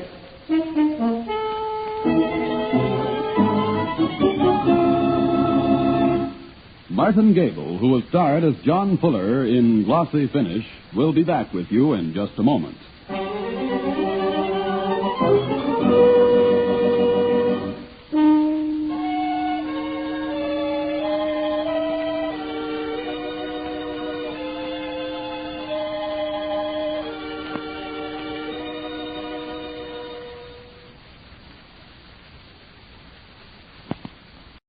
It's new, it's different, it's Tide. T-I-D-E, Tide.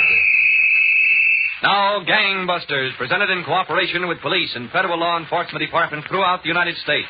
The only national program that brings you authentic police case histories. Gangbusters is brought to you by Tide, Procter & Gamble's new Wash Day Wonder. The new Sudsing Miracle that gives you all this. The cleanest, brightest, whitest wash you ever hung on the line. That's Tide. T-I-D-E. Tide.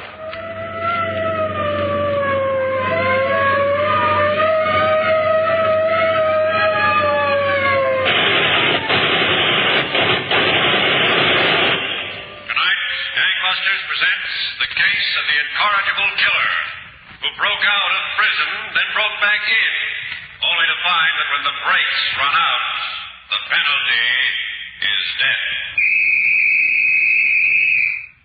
Here with us in the studio tonight is the Honorable Paul V. McNutt, former High Commissioner of the Philippines and Vice President of the National Probation and Parole Association, will be heard at the end of the program, drawing from tonight's case conclusions of vital importance. Gangbusters has asked Chief of Police L.R. Greason of Reno, Nevada, to narrate by proxy tonight's case. Now, Chief Greason, you've told me that the killer in tonight's case was probably the most extraordinary in your experience. Well, that's absolutely right, Don Gardner. I've been a police officer 15 years, and I've talked with hundreds of men and women who are guilty of crimes ranging from chicken theft or murder. But this man, well, you'll see what he was like. Suppose we begin exactly a year ago on a cold, dreary Sunday morning in the city of Tacoma, Washington. In the vestibule of a small church not far from Tacoma's business section, a young man with piercing brown eyes and thin lips stood watching the congregation file out at the completion of services. It was evident that he was looking for a particular worshiper, and after a few minutes, he saw him.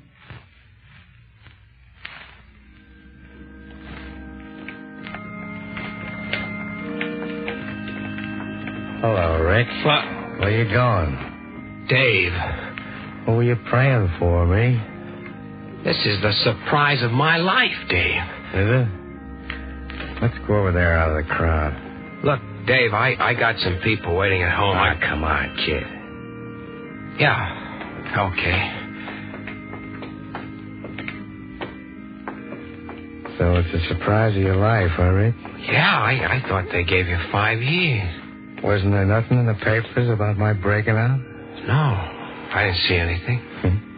Guess I'll have to speak to my press agent. Honest, Dave, I gotta be going. What are you worried about, Rick? Look, if you're worried because you think I know you shut your mouth off when the cops picked you up, forget it. I know you were on a spot. I couldn't help it, Dave. I say forget it. Every guy's got to save his own skin. I only got 5 years out of it. What's 5 years? They put you on probation, I hear. Is that why you go to church? You want to make an impression? Yeah, I want to make an impression. You're a smart boy, Rick. You mean there wasn't a thing in the papers about my busting out? No. At least they should have told you, Rick. After all, they might have figured I'd be out to get you, since it's on account of you I was in. I told you I couldn't help it, Dave. You know I'm not the kind to carry grudges, don't you? Yeah. Yeah, Dave. Well, what's your hurry? I waited a long time for you, Rick. We can have a few words for old time's sake, can't we? I told you I got some people waiting. You know something, Rick? I've been a lot of places since I broke out. Salt Lake, Butte, Seattle, Denver. Did all right, too. Did you? Well, I got about $4,000 in my pocket right now. You figure it out. Now I'm planning another tour. How'd you like to come along with me? Look, Dave, I got a good job now. And you go to church every Sunday. Was there anything wrong in that? I got a break and I want to stay out of trouble. I got a break, too, didn't I? 5 years. Look, Dave. I've been working alone. I gotta have an outfit. You sure you ain't interested, Rick? To be honest, Dave, no. There's nothing I like more than an honest guy. Okay, I'll get my outfit. There's a couple of guys back there. When I broke out, I promised them I'd come back for them. You're kidding. Well, I broke out of the place. I can break back in to get them, can't I? Yeah. If you want, I guess so. I'd much rather have you, Rick. I'm sorry, Dave. I told you I got people waiting. Okay. Come on, we'll walk out together. Pal. What do you say we meet someplace later after you get rid of your people? Why? Talk over old times so I can get the news. After all, I've been away a while. Okay, Dave. Wherever you say. How about the hut? Is 2 o'clock okay? All right. I guess I can make it. Sure you can make it. If I let you, you'd have had at least 40 cops there for company. What do you mean? You know what I mean, rat. I don't know. I hope you said good prayers in there. Dave, don't shoot me. Please don't. Oh. Rat.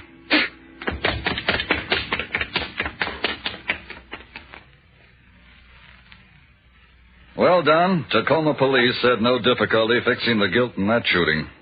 But the escaped convict, David Blackwell, was not to be found. One midnight, less than a week later, 2 trustees were on all-night duty in the prison power plant of the Monroe Reformatory, from which David Blackwell had escaped. Then the lone guard left them to go to the power plant office. One approached the other for a chat covered by the hum of a large generator. Blake. Yeah. Is it clear? Yeah. Come on, behind the dynamo. You know, we gotta watch our step, Blake. That guard'll be back any second. Relax, will you? Got a half an hour of paperwork out there. Well, look, what's on your mind? Listen, you want to crack out with me, let's get started figuring the way. Else I'll look for somebody else. Well, didn't Dave say he was coming back for us? Forget Dave, will you? Well, he said he was coming back to get us out, didn't he? Promise. That was just so much mouthwash. He's out. Do you want to mess around this joint for so they can nail him, stick him back in? But he swore up and down. Sure. Before he made it. If you got out, nobody'd find you closer than 100 miles of this place. Well, maybe, yeah. Yeah. So if we're going to make it, we got to figure our own way. Can't depend on Dave or anybody else. We got... What's that? I know, you got me. Came from there. The guard. Maybe it's the guard. Don't be a dope. There, behind the switchboard. Come on. Hey, listen. That officer could... Dave. Who'd you think it was? How did you get back in here? Same way I'm going to get you out. Tonight? Sure, tonight. What do you think I'm going to do? Go knock on the warden's door and ask him for a place to sleep? How do we do it? I came over the wall with a rope and a grappling hook. We get back over the same way. Okay, let's go. Hey, wait a minute. What? They got guards on the wall, machine guns. It didn't bother me coming in to get you. Yeah, but look, Dave. You want to come or don't you? Make up your mind in a hurry. I don't want to take up residence here again. Well, if you think it's okay, Dave. Sure, it's okay. All right, come on. Let's go. Before that guard gets back in here. There's one thing, Blake. Yeah? What? This ain't out of the goodness of my heart, you know. We got no dough, you know it. I don't want dough. I just want you guys to stick with me. Oh, sure, Dave, I'll stick with you. It's not going to be any joyride, you know. I got some heavy things in mind. And a lot of hard traveling. Well, Blake? All right, that suits me. Well, come on. Open up and take a look around.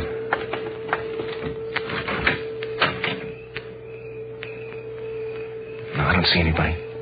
Okay, head for the wall, right at the drinking fountain. That's where I got the hook and rope. Go on.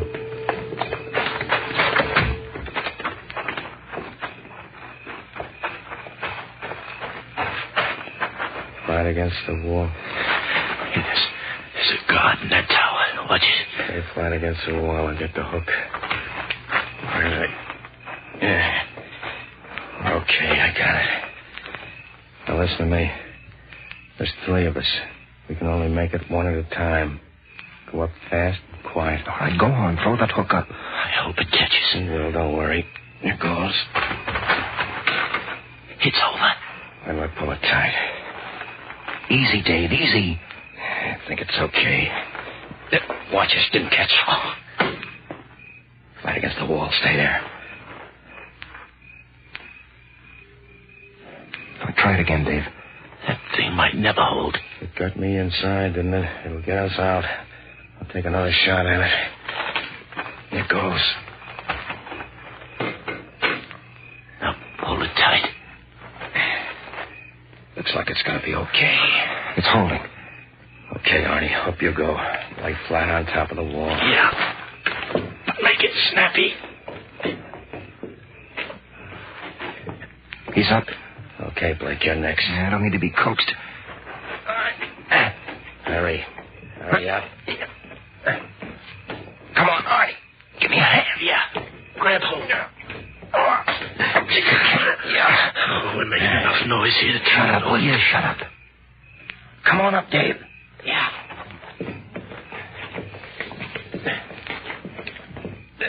Move over. And stay down. Okay. Car's parked right over there through the brush. We'll let the rope down the other side. Uh-oh. Stay down. The floodlights. Hurry with the rope, will you? You got the rope. It's only about 15 feet. Hang down and let yourself drop. I can't jump that. Hang down like this. Let yourself drop. All right, watch out. Here I come. Arnie, come on. Hey, listen, I can't. Come on. Okay. Are you okay? On my leg. You can make it with the car. Let's go. Oh. Come on, hurry.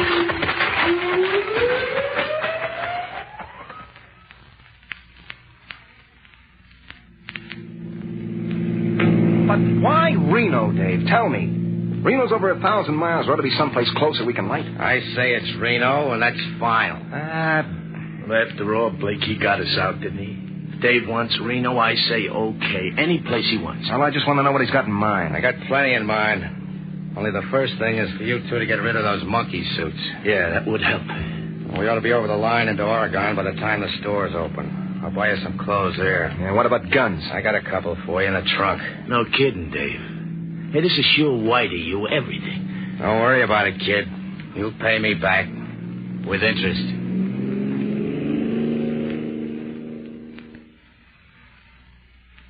So, Don, the criminal David Blackwell broke back into prison and delivered 2 of his prison mates from Monroe Reformatory in the state of Washington.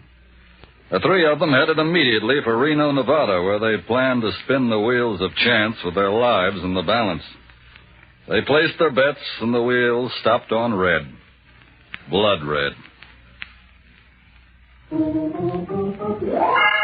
T-I-D-E, Tide. You've never used anything like Procter & Gamble's amazing Tide. Tide is different from even the newest products for washing clothes.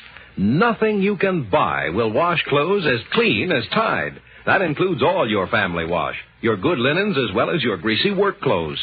Tide, with its amazing new suds, leaves clothes free from dirt and removes dingy soap film, too.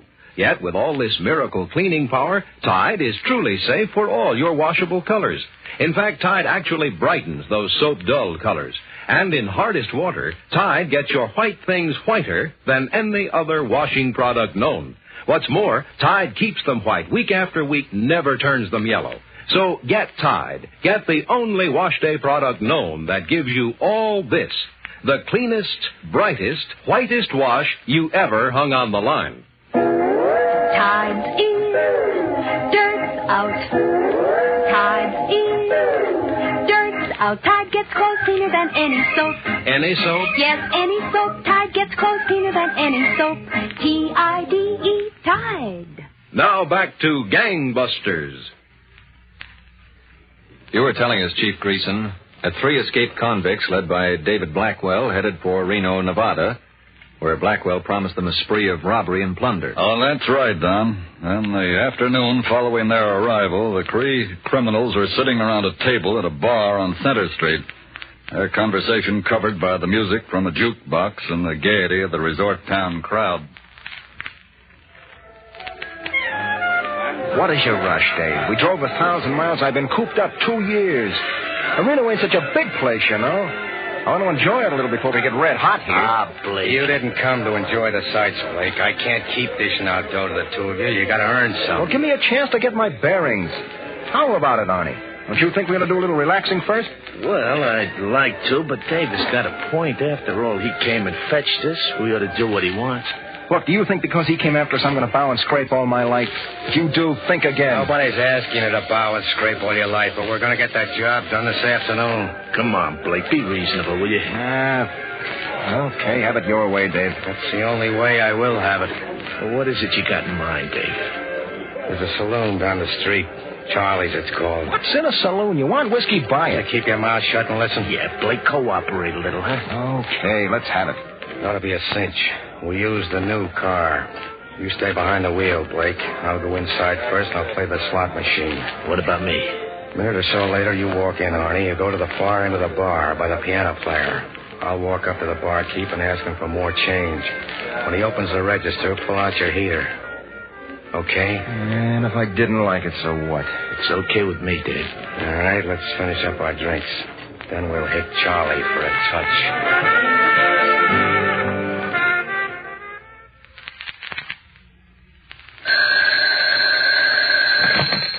Captain Geach.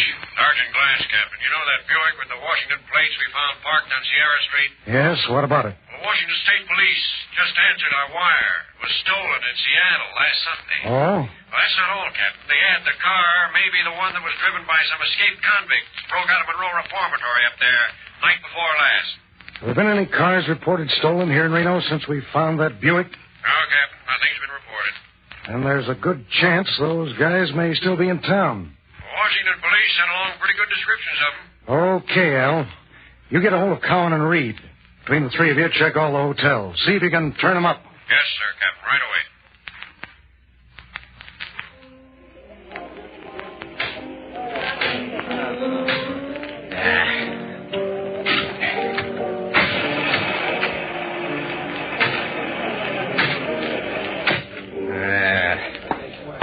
Hey, barkeep. Right with you, buddy. What'll it be, buddy? Give me some more quarters for this. I'll give you a tip about that slot machine, buddy. That's for the house. Give me the quarters. Okay, but don't say I didn't... Okay, everybody, get him up. Hey. He said get him up. Okay, take it easy. Tell that piano player we want music. Go on. Play the piano. Now, all of you, don't move. Get what's in the till, pal. Right. And none of you move. Hey, boss, it's loaded with dough. All right, grab it and let's get moving. It's 2 big bags of silver. Okay, throw one on the bar. I'll carry it. Stay still there, mister. You're asking for trouble. Here you are, boss. Okay. Let's go out the back. Yeah. Come on, make it snappy. Go check the back door. Right. Now, listen, all of you. Stay still 5 minutes. Don't move. And you, keep that piano going. Come on, boss. Right with you.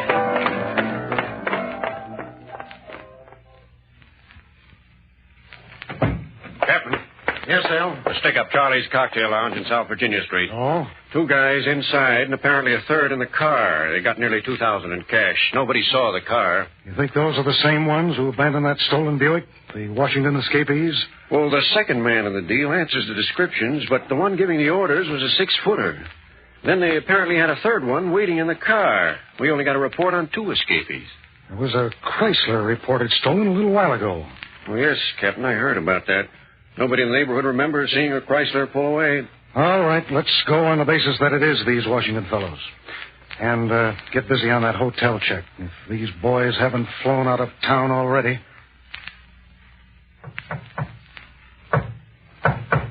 Who is it?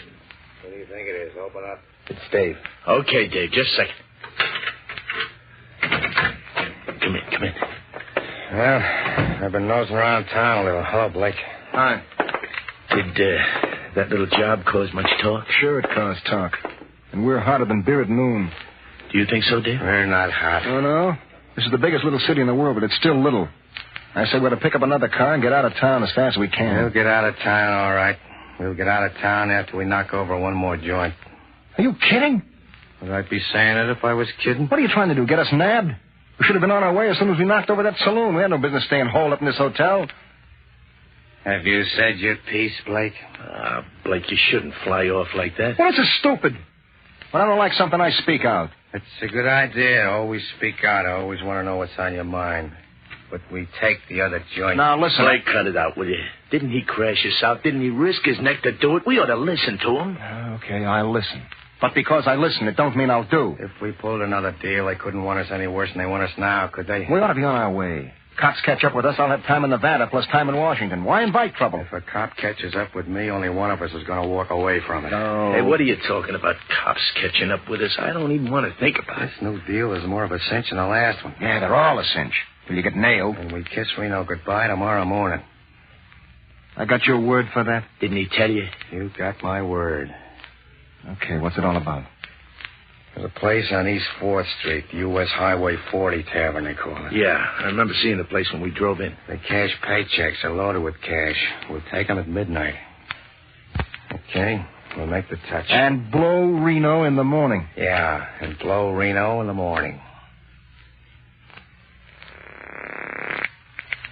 Captain Each. Hello, Captain. Sergeant Glass reporting. Glad you called, Al. The Highway 40 Tavern was just stuck up with the same guys. Now I want you to get... When did it happen?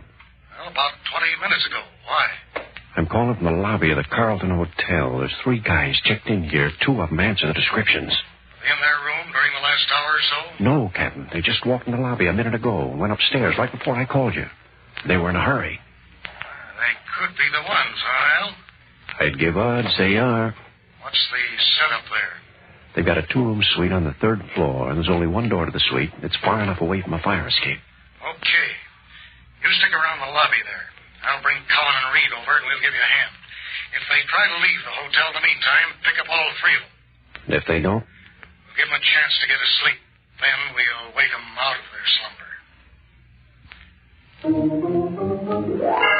T-I-D-E, Tide. There's never been anything like Procter & Gamble's sensational Tide. No soap, no other suds, nothing else you can buy anywhere will wash your clothes as clean as Tide. And here's why. Tide, with its new Miracle Suds, not only leaves clothes free from dirt, but removes dingy soap film, too. And that's only the beginning of the miracle. With all its amazing cleaning power, Tide is safe, truly safe, for all your washable colors. What's more, Tide actually brightens soap-dulled colors.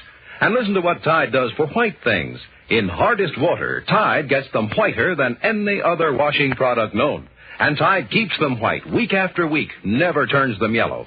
Try Tide next wash day. Start using the one, the only wash day product that gives you all this.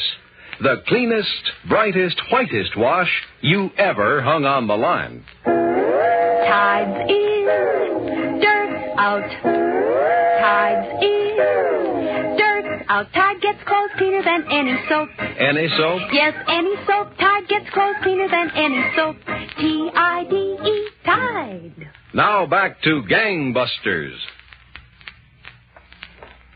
Arnie. Yeah. What do you want, Blake? A couple of words with you, that's all. Oh, I can't wait until morning. I gotta hit the sack. You know, Dave has got the right idea. Get plenty of sleep.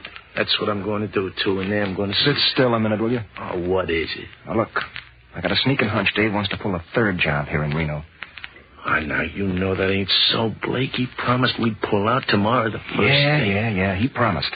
But something tells me he's got other ideas. Well, if that's the way he wants it. I ain't been doing so bad, stringing along with Dave. Well, good night. Sit still a minute. Hey, look, I'm asleep on my feet, Blake. What do you want? If he says another job here, you're with me. We pull away from him. Pull away from him? That's what I said. Yeah, but he knows what he's doing. Maybe, but he don't know when to stop. I did enough time. I'm not risking doing any more. Blake, you gotta have... Hey, who's that? Get it down. Cops. You don't think it's cops? Maybe we ought to wait Dave. Yeah, Dave. Get your gun out, get behind the door. But if it's cops... If it's cops, Dave can't help us. Now, come on. Listen, Blake. Dave, shut up.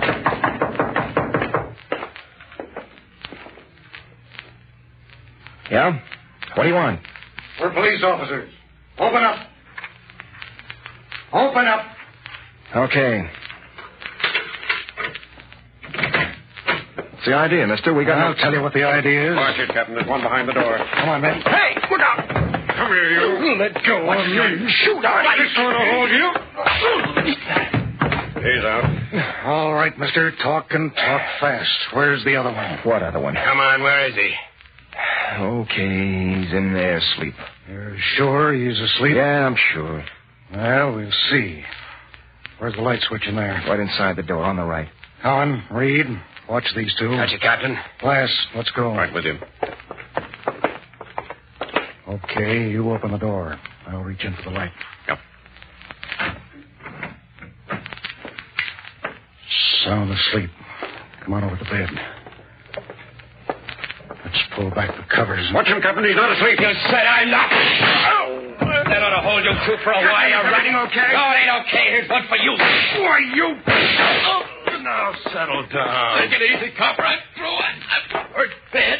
You said it. You're through. Reed, get an ambulance. Get two of them. And that, Don, was the disastrous ending to this case. Two heroic Reno police officers, Captain Leroy Geach and Detective Sergeant Alan A. Glass, were shot and killed by this desperate criminal, David Blackwell. Blackwell himself was shot, but he recovered from his wounds and went on trial on first-degree murder charges a few months ago. He was convicted and sentenced to death in the Nevada gas chamber. The other criminals, Arnold J. Thomason and James Blake, received maximum terms of 50 years each in the Nevada State Penitentiary. Well, thank you, Chief Greason, for telling us this case history.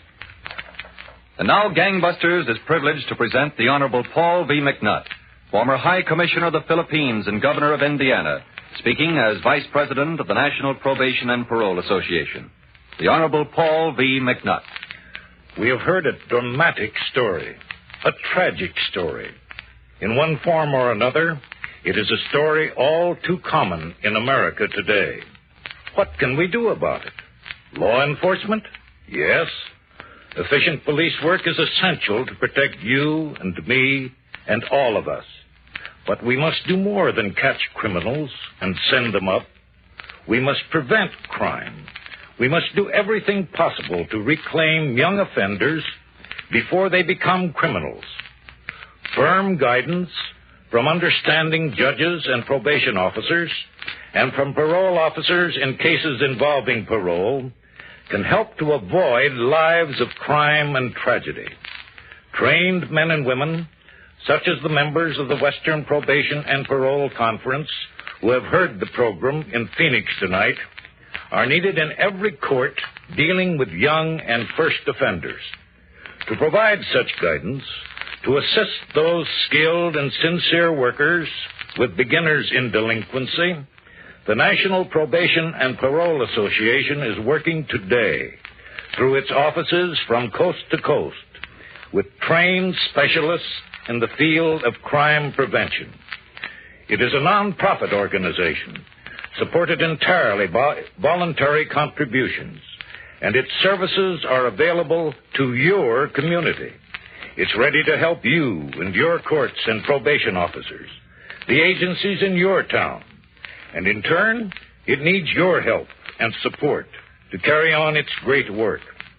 If your community needs help in these matters, or if you can help the association in its program, get in touch with it.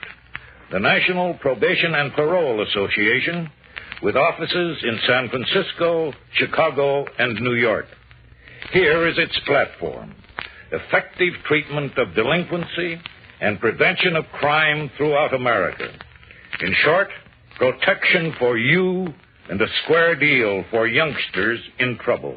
Thank you, Paul V. McNutt, for this message of vital importance. Next week, the case of a war bride bandit who used the tactics of the wartime underground to rob her victims, but who found that in peace as well as in war, the loser's penalty is sure. Next week, same time, same station, the case of the war bride bandit on Gangbusters. Tonight's case was dramatized by Stanley Niss, directed by William Sweets, with Ken Lynch and John Larkin in leading roles. Don Gardner speaking. Gangbusters is a Phillips H. Lord production. Gangbusters is brought to you by Tide, the amazing new Wash Day Miracle. Tide is dirt out, T-I-D-E, Tide. This is ABC, the American Broadcasting Company. Proudly we hail.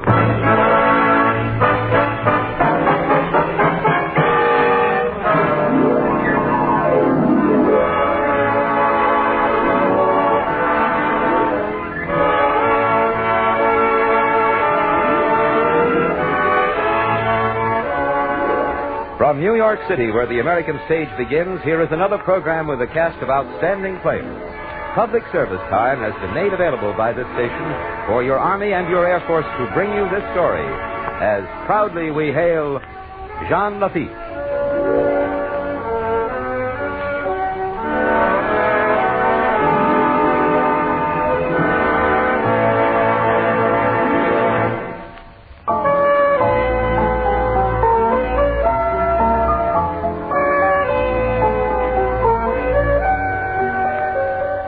Today's story is entitled The Patriotic Pirate. It is a true story of Jean Lafitte, who aided General Andrew Jackson in the defense of New Orleans in 1812. Our first act curtain will rise in just a moment, but first... Young men of America, do you hear that sound? That's the sound of one of America's newest defenders of the American way, an F-89 Scorpion jet, an airplane that travels faster than the speed of sound. If you're between the ages of 19 and 26 and a half, if you've had 2 or more years of college and are otherwise qualified, you are eligible to become a part of the Jet Age in the aviation cadet training program that the United States Air Force is making available. Visit your United States Army and United States Air Force recruiting station as soon as possible and get full information. Don't hesitate. America needs you now. And now, your Army and your Air Force present the proudly we hail production, The Patriotic Pirate.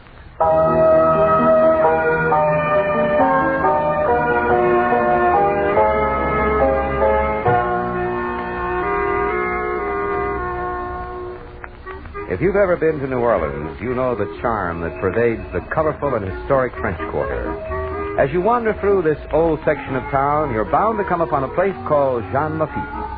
The building and the name still stand after a century and a half as a tribute to the man whom history calls the last of our great pirates. For, though he was a pirate, without his help, the War of 1812 might well have ended in a victory for the British.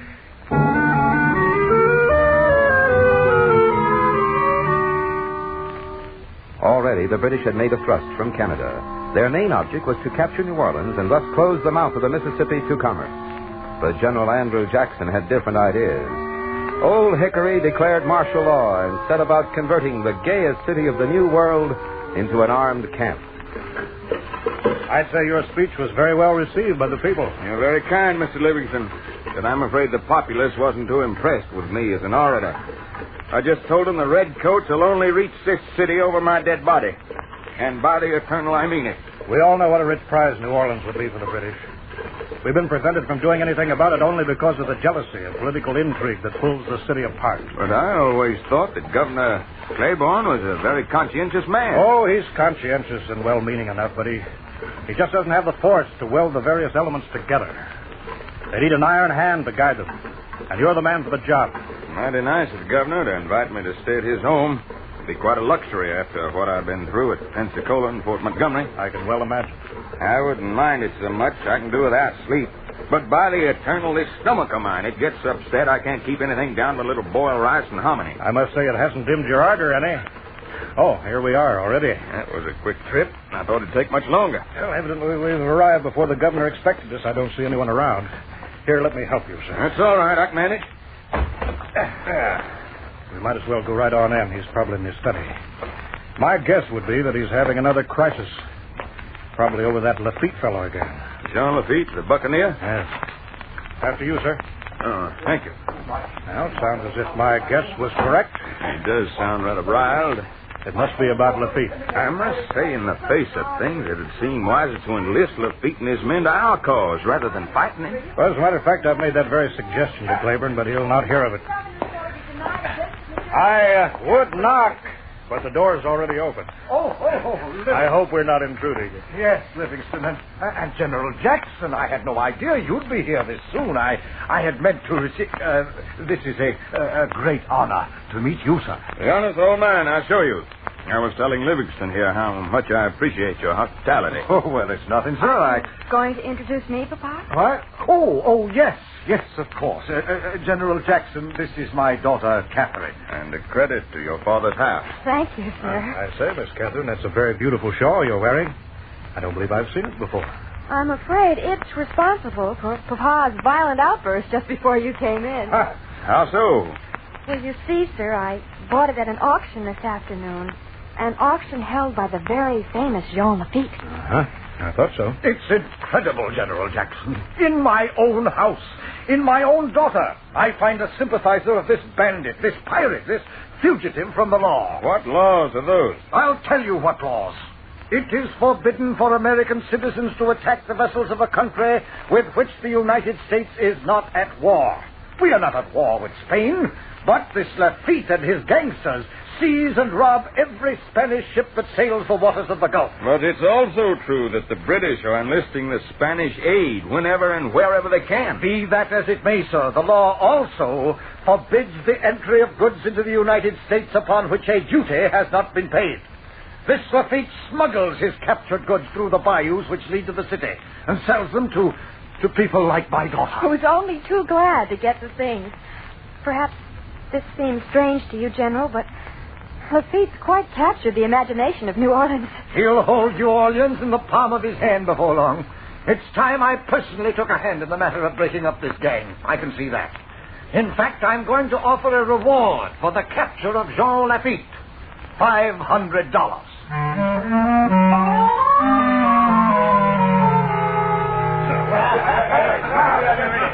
Do you see that, man? $500 to be paid to any person delivering the pirate Jean Lafitte to me.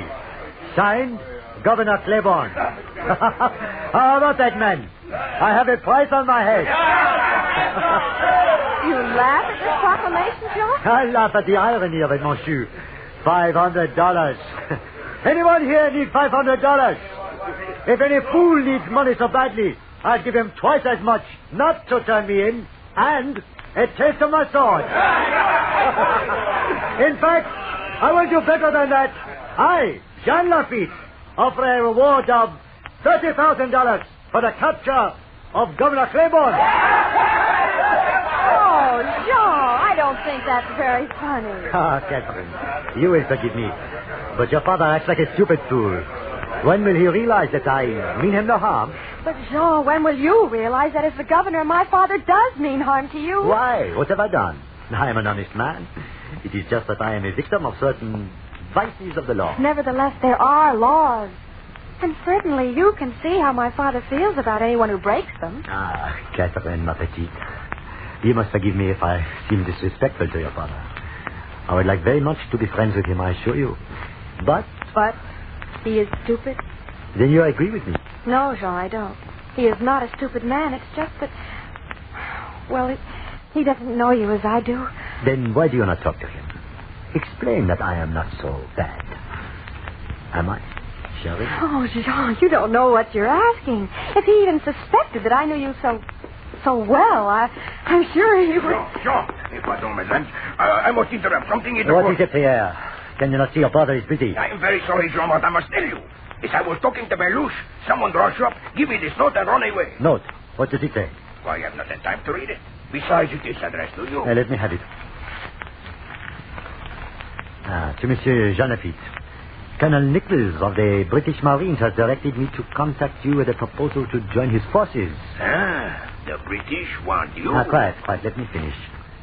We are recruiting all the strength we can. The only requirement is that the men should know how to fight. If he has agreed on against the United States, so much the better. You could be most useful to the British cause. You see, Miss Claiborne, some people appreciate my talents. But, Jean, certainly you would... And what's that early road, Jean? What else does he say? Let me see. It is just what they offer, if I accept. And, a warning of the danger I would be in if I do not. And, all right, they will send a boat to pick me up at Barataria Bay in order to make further arrangements. And he gives the time and place. You're not going to do it. How can I answer you truthfully when I do not know myself yet? Pierre, Why are you shaking your head? I think, John, it was not wise to read the letter in front of the governor's daughter. Now he will even put a higher price on your head. Do not worry so much, my brother. If Miss Claiborne here wishes to tell her father, let her. Perhaps she will develop a little respect when he realizes how valuable I am. To the British. You mean you'd actually turn traitor? Who can safely say? After all, with your father against I thought you were at least a man of principle. I thought I understood you, but I see now I was mistaken. And to think I had hoped... Oh, you really had me fooled. Goodbye, Jean-Lafitte. I hope I never see you again. I better stop her. No. Yeah. Let her go. I have other plans.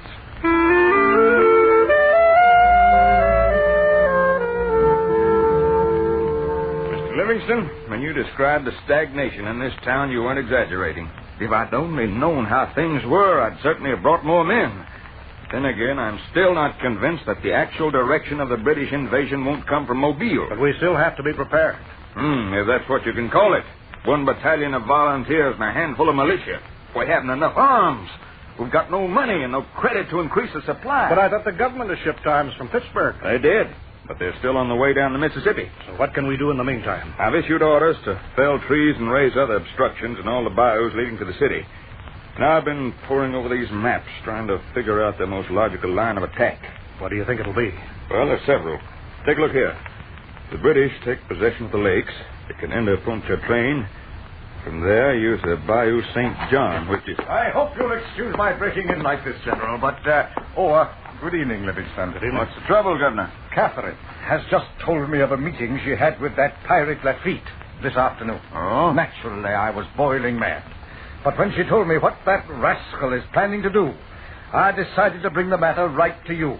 It's out of my hands now. This is something for you to handle. Well, what is it? The British have solicited his aid in planning their siege of this town. What? That's right. They obviously want him because of his knowledge of this region. And because they recognize good fighting men when they see him. By the eternal, it's too bad we didn't get to him first with an offer. We could use some experienced hands. But, sir, you could hardly expect me to. Well, after all, the man... Oh, I'm not blaming you, Governor. You did what you thought was right. I'm afraid it's driven him into the enemy camp. Perhaps not. This Lafitte is a very shrewd man. I'm not so sure that he'll join either side. Maybe you're right, Livingston, but we can't take the risk. Maybe too late already. He's probably on some British man-of-war this very minute, plotting.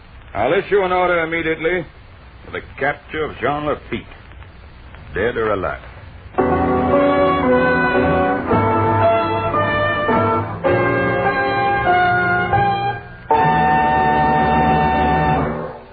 You are listening to the proudly we hail production of The Patriotic Pirate. We'll return to our story in just a moment.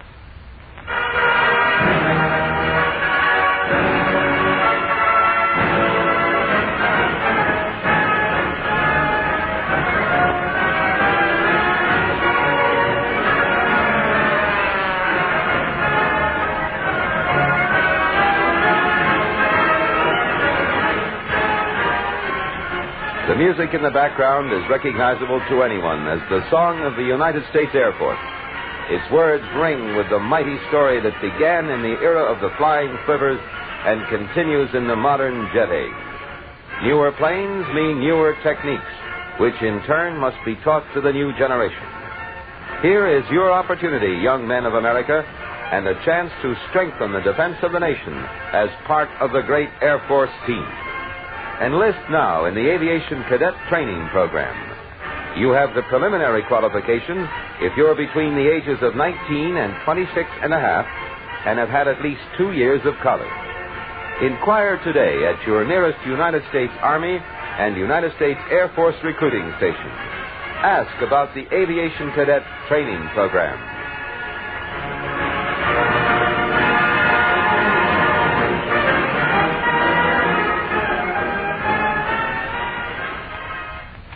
And now, your Army and your Air Force presents the second act of the proudly we hail production, The Patriotic Pirate.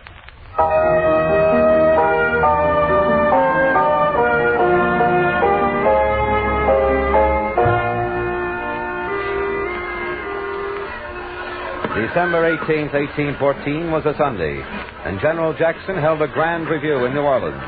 The historic Place d'Armes was thronged with people, and the war spirit was running high. But that night, when the furor of the day's activities died down, and only the lonely sentries kept vigil over the sleeping town, a strange meeting took place in the house of the governor. Catherine had just snuffed out the candle and crawled into bed when a shadow cast by the bright moon stretched across the room as a man crawled through the window. Who's there? Do not cry out. It is only I. Jean, Lafayette, what are you doing here? I have been waiting for you to blow out the lights so I could climb up here. How dare you? It is very important that I talk with you. This is the only way I could do it. If I were so much as seen in the streets, I'd be shot. You must listen to what I have to say. Without your help, I am powerless. Powerless to do what? Help your British friends? Now, do not get the wrong idea. I went out to see them, yes. In fact, I even suggested to them an approach to the town that is virtually unguarded. No doubt they appreciated that. Of course they did. And so showed General Jackson. How? I don't understand. It is very simple, Marjorie. The British Expeditionary Forces have been increased by several regiments of native Jamaicans. The land troops, in all, number from 7,000 to 8,000. With the sailors, it brings the total up to about 10,000. And there are more coming. Already, they have no less than 50 ships, including men of war and transports. Those are very impressive figures, but if it's true, what does it have to do with you? Just this. When they told me all these things, it suddenly struck me as unfair and unjust. They far outnumber the forces under General Jackson here. Yet they needed me. Why? That is just what I asked myself. The answer was obvious. They did not know how to plan their attack. They did not know from what direction to enter the city. So, I showed them. You showed them? Yes, very explicitly. With maps and diagrams. What is more, I am sure they are going to follow my advice. They were very grateful for such information. I should think they would be.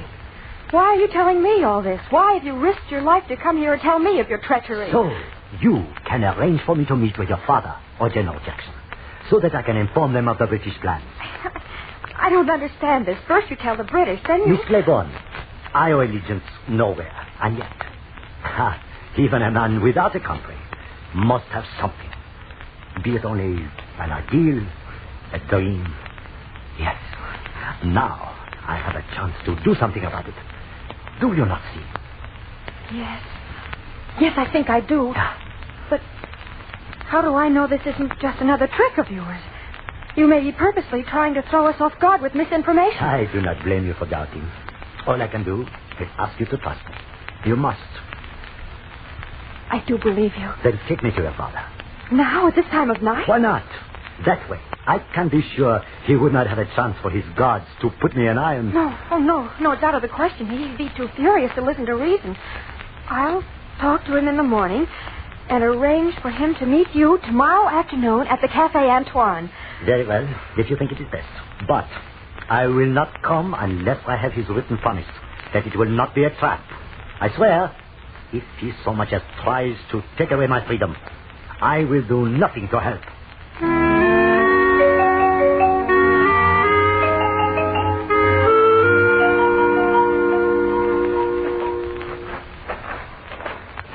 Sure, this is the place, Jean. Yes, Pierre, the Café Antoine. And the governor's note to us this morning said he would be here at exactly 4 o'clock.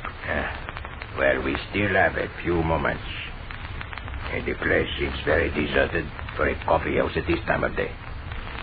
Jean, perhaps this is a trap after all. But we have the word of the governor in his own hand. You saw the letter? Still, Baruch and I, we will go in first, Jean. Just in case it is a trap. If it is, then the governor is a fool. And his daughter is...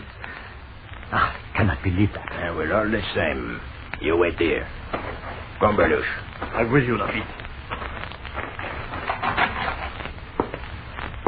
A strange reception, Lafitte, assuming they want our information. A clever reception, Baruch. If it is a trap to snare pirates. In which case, Lafitte, the governor is a fool and... All right, men. Hey, come on. Come on. Not without testing my sword, you won't. Never mind the other one. Doesn't matter if he gets away. We've got Lafitte.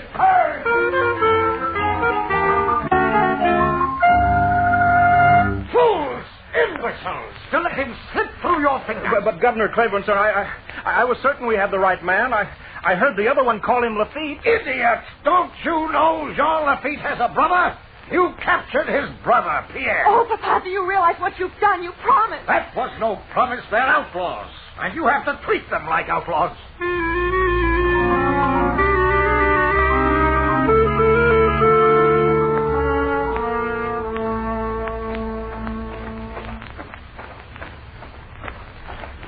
Pardon me, mademoiselle. Could you direct me to the prison? What? Jean Lafitte, it's you. Not allowed. I do not want everybody to see through my disguise. Oh, Jean, you don't know how desperately I've been looking for you. What are you doing? As I told you, I go to the prison to bring my brother comfort. The comfort of escape. Oh, no, you must not even try. You would never succeed. Jean, your brother will be freed and New Orleans saved if you come with me. You forget what I said about helping if your father went back on his word. I swear to you, I knew nothing about that. I never guessed he'd go back on his word. Believe me, I had no idea. Yes, I do believe you. But still, I was fooled once. I do not intend to be fooled again. Oh, Jean, please, you must believe me. I had faith in you. I still have. Now you must have faith in me. Please come with me. Well, where would you take me? Directly to General Jackson. I told Mr. Livingston all about it, and he feels sure that the General will want to talk to you. Do not forget. He has put a price on my head, the same as your father. And look what happened there. But you won't be going anywhere near his headquarters. Mr. Livingston has arranged for the whole thing to take place in a special out-of-the-way hotel. Only he and the General will be there. No soldiers, no trap. Well, all right. I only hope you are telling the truth. For your sake, as well as mine.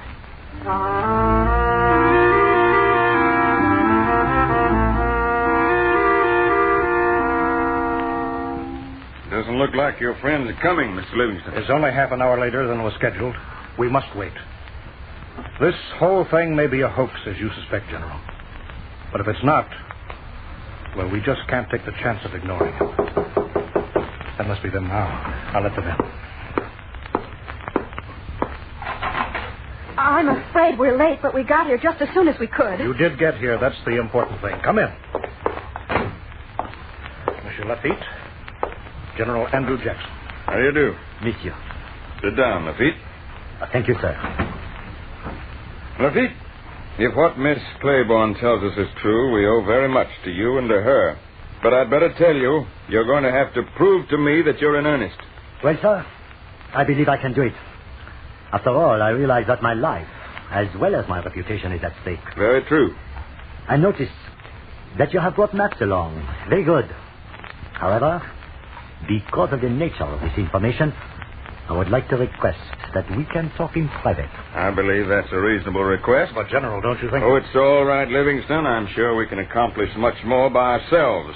Why don't you and Miss Claiborne wait in the next room? Very well. Catherine? Of course. I don't know if I'd rather wait out here or be in there with them to see how it goes. It would certainly be an experience worth remembering. But I don't suppose anyone will ever know exactly what was said between those two. I must say, General Jackson seemed a lot more agreeable than I thought he would be. You should have seen him before. I wasn't at all sure that I could keep him here until you arrived. And you think... Oh, maybe he won't give Jean a chance to really explain. Oh, I don't think we have to worry about that. I know both the men to be very persuasive and very shrewd. We'll just have to wait and see what happens.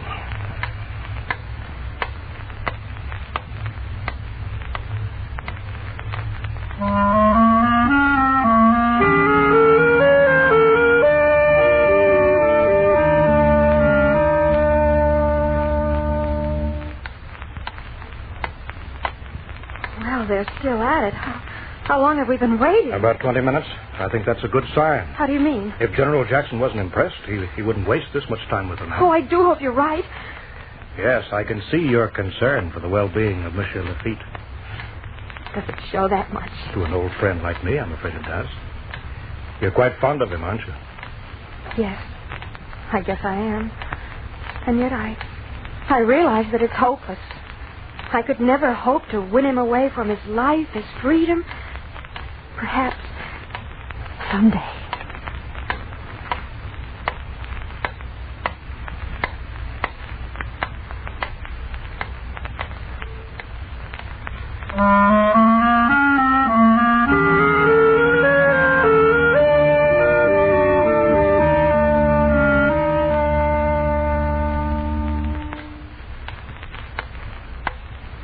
over an hour now. Seems to me they could have planned the defense of the entire country in this time. What could be taking so long? Do you think maybe we should find some excuse for breaking in on their discussion? No, I don't think that would... I think I hear someone coming now. I hope we haven't kept you too long. Then I'm afraid I've also kept Monsieur Lafitte waiting for my decision. So, if you have nothing more to say, Jean... Now, what else can I say? Very well, then. Gentlemen and lady, I believe the facts that have just been given are absolutely true and correct. I would like to ask Monsieur Lafitte to muster himself and his men into our ranks immediately, ready to fight. Yes, sir. If there is one thing my men like, it is a good fight. But, sir, have you decided exactly what you're going to do to stop the British invasion? Sir, the British are below. We must fight them tonight.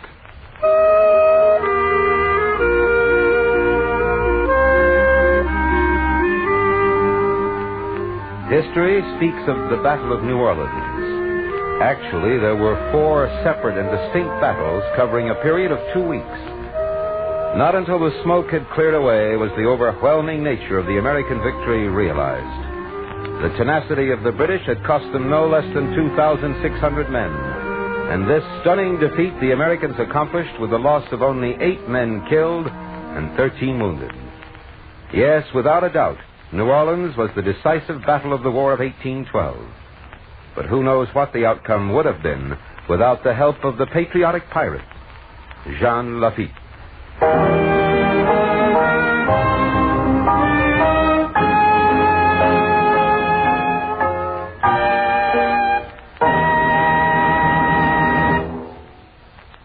Young men of America, answer your country's call today.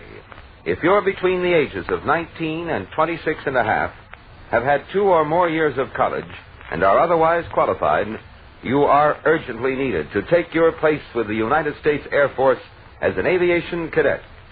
You'll play a leading part in the drama of the jet age. As an aviation cadet, you'll get the finest flight training in the world. You'll feel proud of your silver wings while piloting the new jets of your United States Air Force. See your nearest United States Army and United States Air Force recruiting station today for full particulars.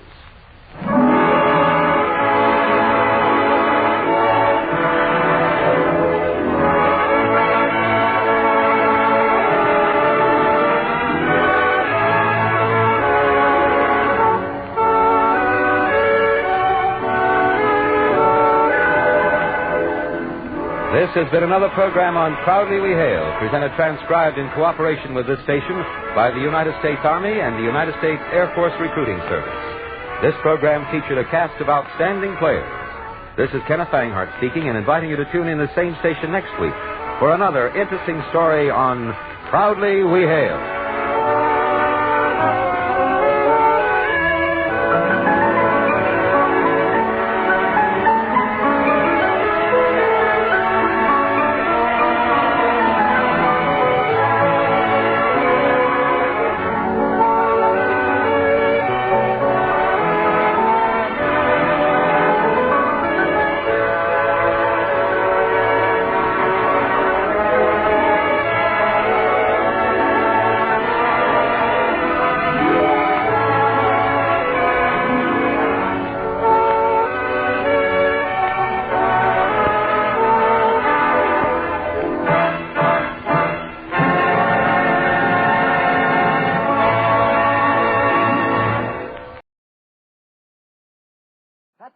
Brings you Basil Rathbone and Nigel Bruce in the new adventures of Sherlock Holmes.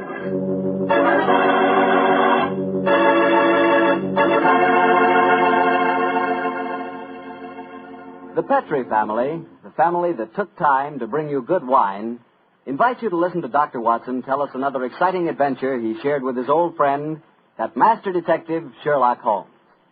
You know, the lives of Holmes and Watson were not always filled with action.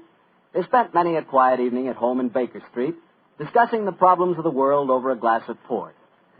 You know, it seems that no wine is more expressive of friendship and hospitality than port. And I'm sure there's no port wine more enjoyable than Petrie California port. Try a good glass of Petrie port after dinner some evening, or any time you get together with your friends. You'll love the rich, ruby red color of that Petri port. You'll love its smoothness and full body. Its remarkable and wonderful flavor. A flavor that comes straight from the heart of luscious, hand-picked grapes. Serve that Petri port alone, or serve it together with cake or cookies or with fruit. Yes, and serve it proudly. You can, because the name Petri is the proudest name in the history of American wines.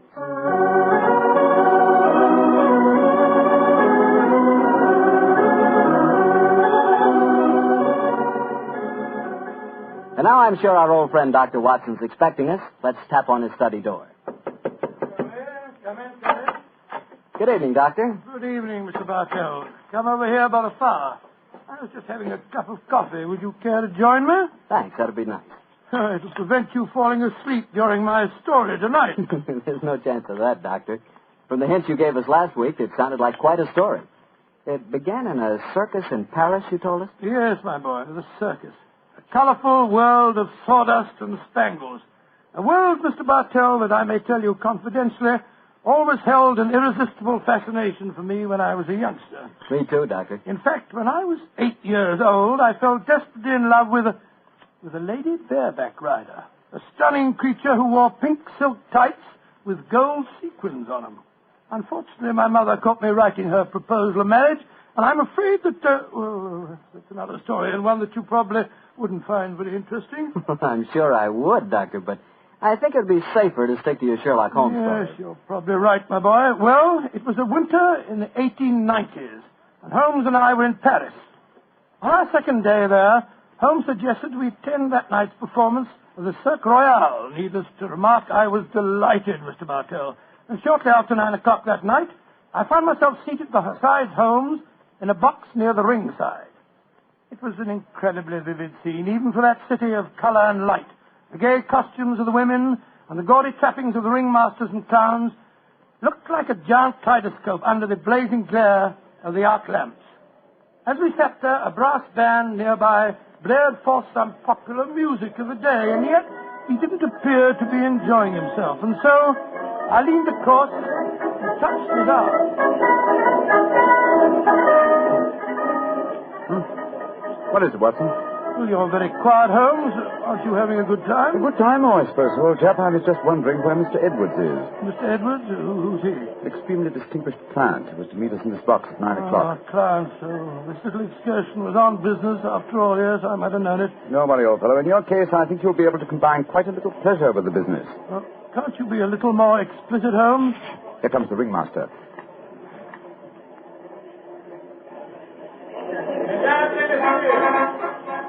C'est l'honneur de vous présenter ce soir la grande vedette du cirque, Mademoiselle Gisèle Girondet, équestrienne incomparable.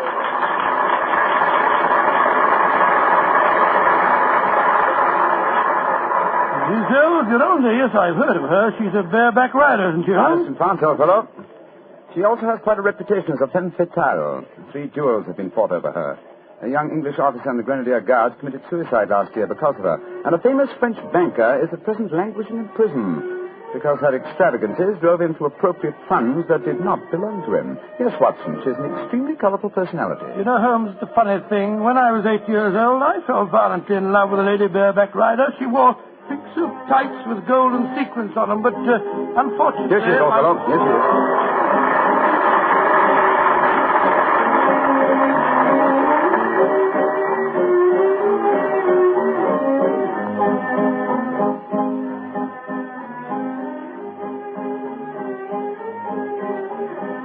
Holmes, she's exquisite. Look at the way she's jumping from the back of one horse to the other. Sheer poetry of motion. The lady appeals to you, Watson. By George, yes, indeed she does.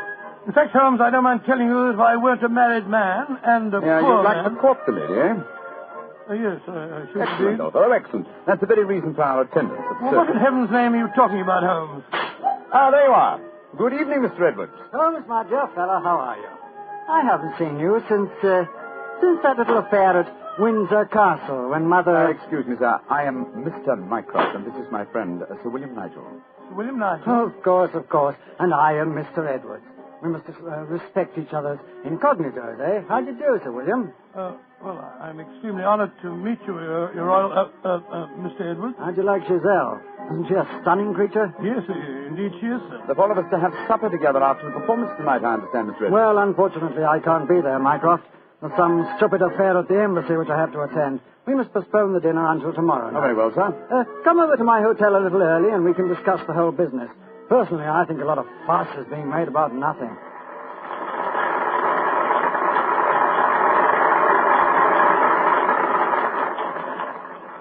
Now, if you'll excuse me, gentlemen, I must go back and see Giselle for a moment and tell her that I can't keep our appointment for tonight. I'll see you tomorrow, Mycroft. Good night, Sir William. Good night. Good night, sir. Et maintenant, pour votre plaisir, les frères Salini, les jongleurs internationaux. Holmes, what's all this mystery? That wasn't Mr. Edwards. It was the Prince of... Watson, please. Discretion, old fellow. Mr. Edwards, as you know, is extremely democratic. Too much so, possibly, when one considers his position and responsibilities. He's become quite seriously involved with Mademoiselle Giselle, the lady bareback rider who has just left the ring. Ah, so that's it. The Foreign Office, quite naturally, I suppose, is deeply concerned over the matter. And I've been entrusted with the delicate mission of protecting Mr. Edwards. Oh, does Giselle Gironde know that his true identity, do you suppose? That's the first thing that we have to find out. It's possible that she is simply captivated by having a rich Englishman at her feet. If, on the other hand, she knows who Mr. Edwards is, then we may be in for a great deal of trouble. Yes, but how are you going to find that out? By tempting her with a richer Englishman. And one with a title. That, my dear fellow, is why you are Sir William Nigel. You mean that... Your job, old fellow, is to do your utmost to steal Giselle Gironde from Mr. Edwards. But, I don't even know the girl. We shall remedy that defect in a few minutes. As soon as the performance is over, my dear chap, I shall take you to her dressing room and arrange an introduction.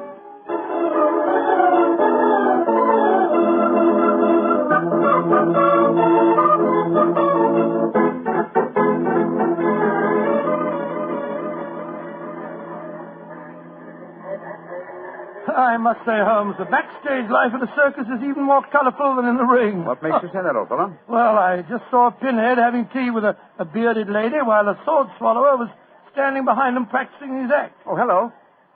See that man standing talking to the girl in tights? Yeah, attractive, isn't he? The gentleman is Inspector Vernet of the French police, an old friend and a distant relative of mine. Vernet, how are you? Ah, Holmes, mon cher ami, comment ça va? No, Vernet, please. On this occasion, my name is Mycroft, if you don't mind, and this is my friend, Sir William Nigel. How do you do, Inspector? Enchanté, Sir William.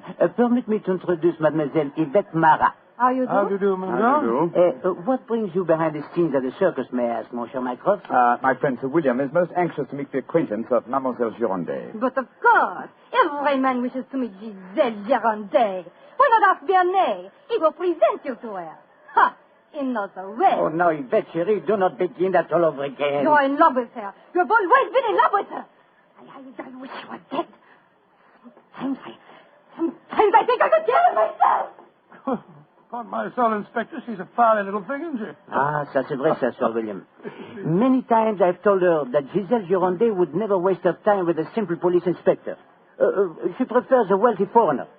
But Yvette ne comprend pas. She does not understand and she does not believe. Mademoiselle Marat was dressed in tights, Bernet. And what does she do in the circus?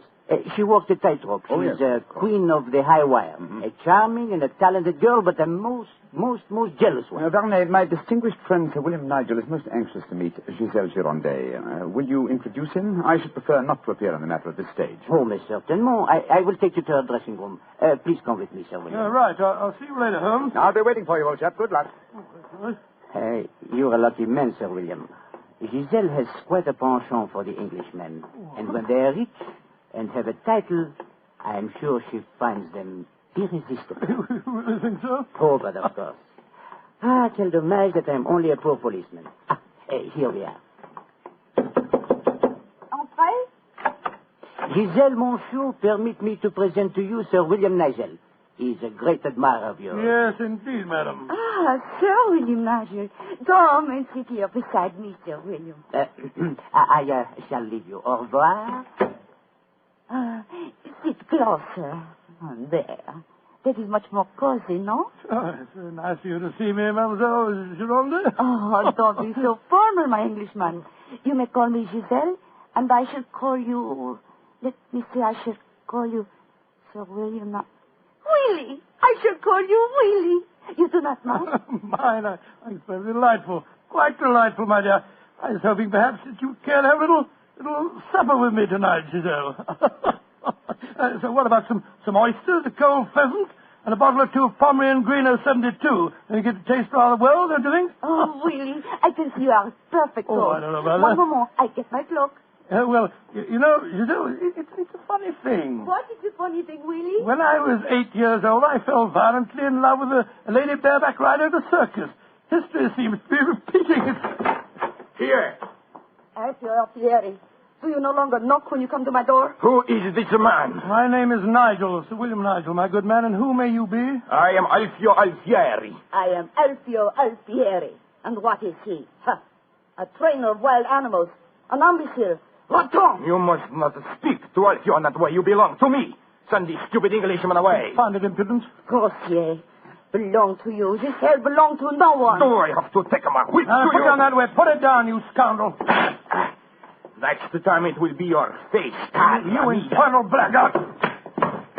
Raising your hand against a woman. Shocking. Bravo!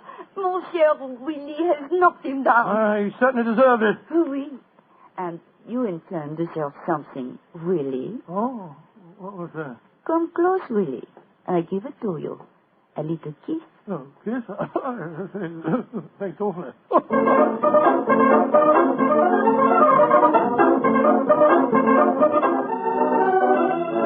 Oh, Willie, you are so strong, so resolute, so brave. Oh, it was nothing, my dear Giselle. Nothing at all. Here, more champagne, Gus. More champagne. Oh, Willie.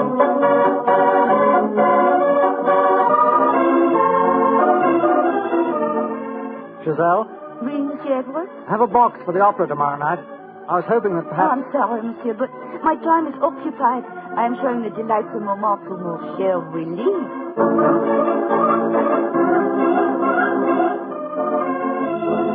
Mademoiselle est mieux le collier de perles à 5 rangs ou celui à 3 rangs? He says, which do I prefer, the 5-string color pearls or the 3-string color pearls? What does my Willie think? So that you can't hang too many pearls on a pudding neck like yours. I'll take the 5-string collar, my good fellow.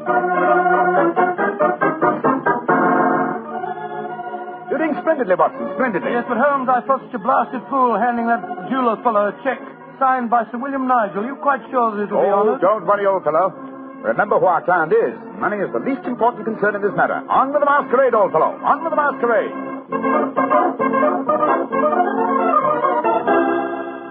More champagne, garçon.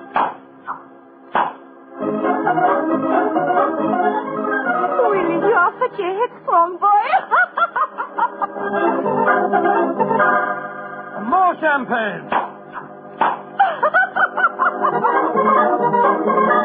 Giselle, you dear little thing.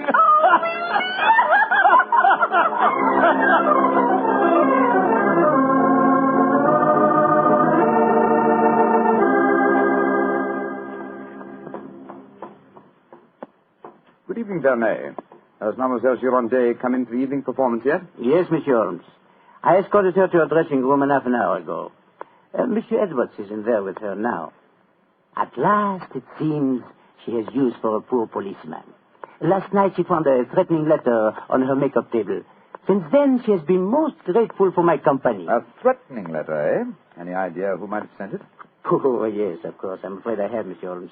I told her to pay no attention. By the perfume of the notepaper, I recognize the sender. A jealous tightrope walker called Yvette Marat. Oh. Poor Yvette. She would make a very inferior criminal, I'm afraid. Still, Giselle asked me to stay outside her dressing room till the performance starts. You wish to see her? Yes. Oh, good evening, Miss Redwood. Evening, Mycroft. Evening, Inspector Vernet. Comment ça va, Monsieur Edwards? Look here, Mycroft. I think this little game's gone far enough. Giselle has just refused another invitation of mine. Now, I know who Sir William Nigel is, and I swear I'll tell her. Don't you think, sir, that the lady is hardly worth bothering about? Surely this whole incident with Sir William proves that she's a scheming little adventuress. A fictitious title and an apparently bottomless purse have shown her up in her true colors. I could have told you the same thing without such an experiment, my friend. Well, I suppose you're right, Mycroft. I've been a fool. An idiot who lets a pretty ankle turn his head. A conceited dope. Let us just say, monsieur, that you have been a man. Good evening, sir. Good evening. Good evening. Just going back to see Giselle for a moment, I brought us these flowers for her. I'll be back in a jiffy. Just a minute, Watson. I hate to dampen your ardor, old chap, but the masquerade is ended. Ended? What do you mean? It is no longer necessary for you to impersonate Sir William Nigel or to pay court to Giselle. Really? Really? Well, that's a great relief, sir. Great relief. I've hated the whole business. Oh, yes, I'm sure you have. We appreciate the sacrifices that you've made, don't we, Sir Edward? Yes, indeed. Well, I must go back and see her once more, though. We had a rendezvous for tonight, and I must cancel it. A gentlemanly thing to do, you know. I won't be a minute. Never have I seen a man more downcast. Obviously, with him, my dear Holmes, business was a pleasure. Alfieri, where are you going? That Englishman. I just saw him go into Giselle's room. To whom are you referring? That man that called himself Sir William Nigel. 2 days ago, he struck me. I have to settle with him. No man may strike Alfieri. Do not cause any more trouble, Alfieri. From what I've been told, you thoroughly deserved what happened to you. Here he come now. You, English, you. Alfieri challenge you to a duel. Holmes! What's old chap? What is it? You're as white as a ghost. It's Giselle. What's wrong with her? She's dead. She's lying there in her dressing room. Strangled. Strangled? And only half an hour ago I spoke with her myself. Since then I've been standing in this corridor, guarding her door at her own request. Only 2 men have entered Giselle's dressing room since then. You, Monsieur Edwards, and you, Sir William Nigel. What are you suggesting, Bayonet? I am suggesting nothing. I am stating that these 2 gentlemen are under arrest for suspicion of murder.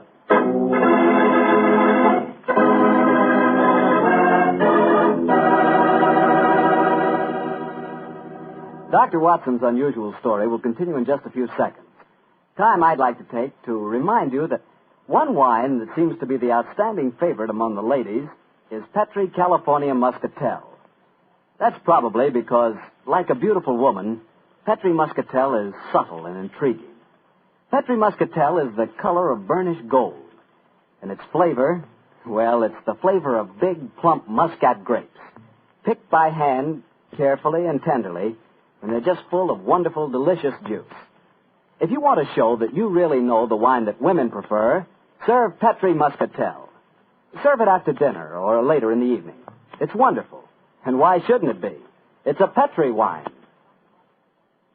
Well, Dr. Watson, so you and the mysterious Mr. Edwards got yourselves arrested on suspicion of murder. Huh? Yes, Mr. Bartell. Holmes did everything in his power to persuade Inspector Vernet to release us, but it was useless. And so, while Mr. Edwards and myself were languishing in detention cells at the local Sûreté, Holmes and the French inspector were examining the dressing room of the dead woman.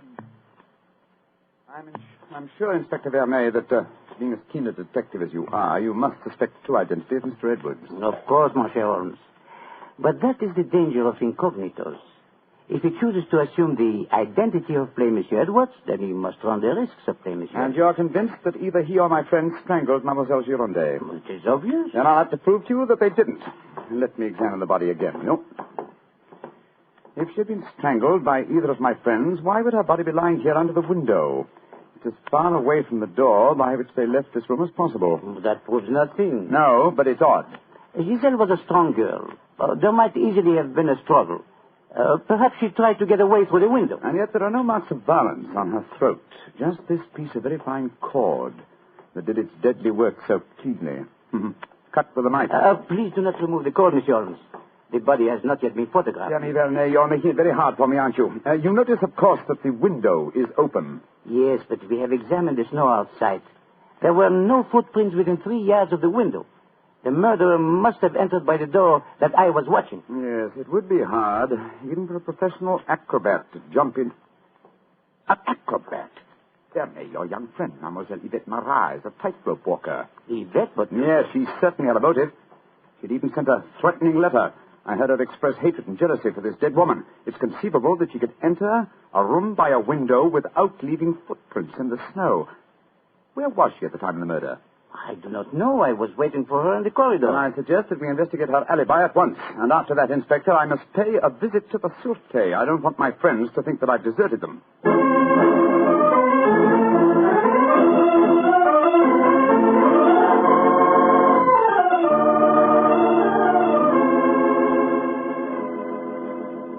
excuse me, sir. Yes, Holmes. I'm afraid it looks rather black. As I was telling you, Yvette Marat, the tightrope walker, was able to establish a completely satisfactory alibi. Verney still suspects you or Dr. Watson. Well, that's ridiculous. May I ask you a very straightforward question, sir? Of course. I can well understand that if you had gone into the dressing room and found the woman already murdered, you might easily be tempted to conceal the fact, to avoid a scandal involving your person. Will you swear to me, sir, on your true identity, that Giselle was alive when you left her? She was, Holmes. I swear it. Thank you, sir. That's all I wanted to know.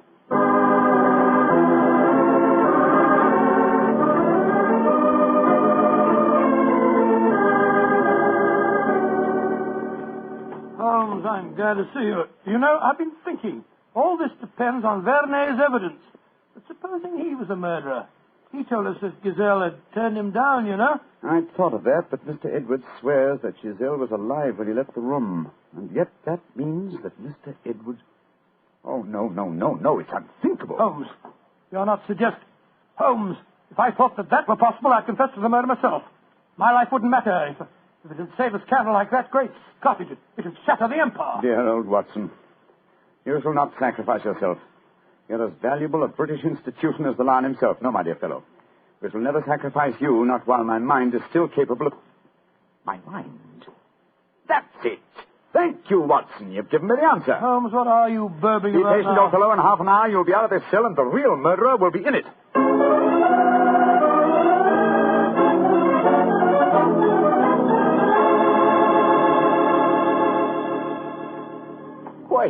Questions. Why must Alfieri answer so many questions? Because he will not yet tell the truth. You murdered Giselle Girondet. How many times I have to tell you I did not kill her? Why should I want to harm her? Because you were jealous. Because she humiliated and tormented you. But I was not in her dressing room. I've already proved that fact. Am I a magician that I can kill somebody without entering a room? Alfieri, I know how you killed Giselle Girondet without its necessitating your entering this room. You're a smart man. Please to tell me. I don't need to tell you. With the aid of Verney, I'll show you. Open the window, Alfieri. What game is this? Very well, then. I'll open the window myself. Put your head out. Come on. So. Who do you see? Inspector Verney, standing 3 yards away, where you stood, and he's got your long training whip. No! Don't move! Stand there. The inspector hasn't your skill with a whip, but he wants to try a little experiment. No, leave him alone! All right, Verney. I'm holding him.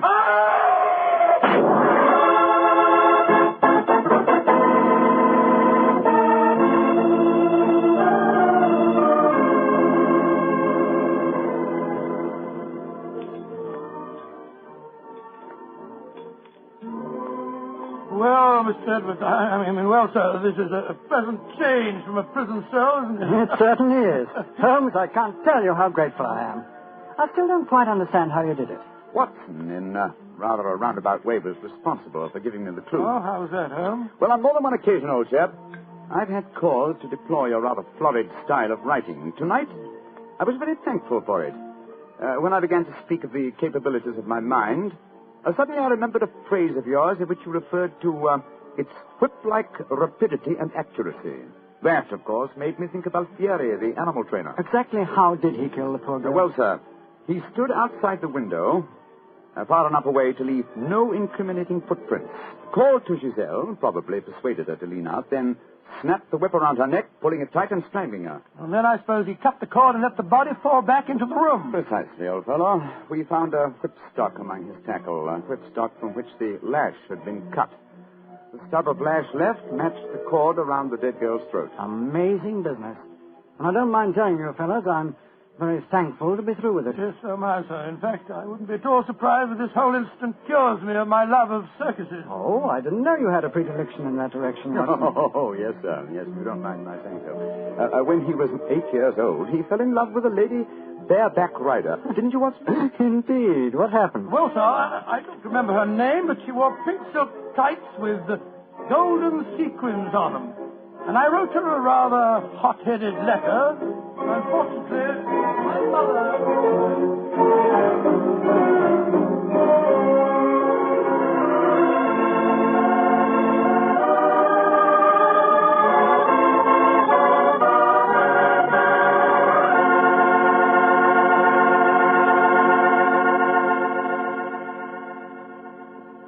Well, Doctor, that was one of the most unusual stories you've ever told. And I might say you played a very prominent part in that case yourself. Oh, I suppose I did at that, Mr. Bartell. Giselle was a beautiful girl. Beautiful.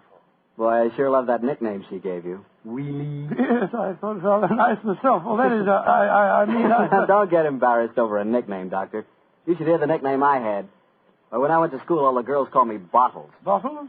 Oh, I see, from Bartell. Bartell? Oh, some nickname, like a prophecy. What do you mean?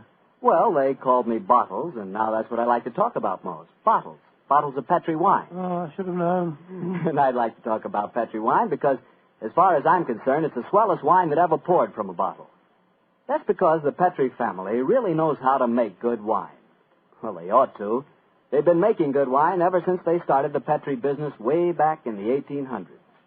And since the Petri family has always personally owned and operated their business, they've been able to keep that fine art of winemaking right in the family, handing it on down from father to son, from generation to generation. So it's no wonder, whenever you want a good wine, you want a Petri wine, because Petri took time to bring you good wine. Well, Dr. Watson, what new Sherlock Holmes story are you going to tell us about next Well, week? now, next week, Mr. Bartell, I'm going to tell you of a strange adventure that Holmes and I had in the swampy fenlands of Norfolk. It concerns a gypsy encampment, a child that vanished, and a horrible death in the murky depths of a fearsome quagmire.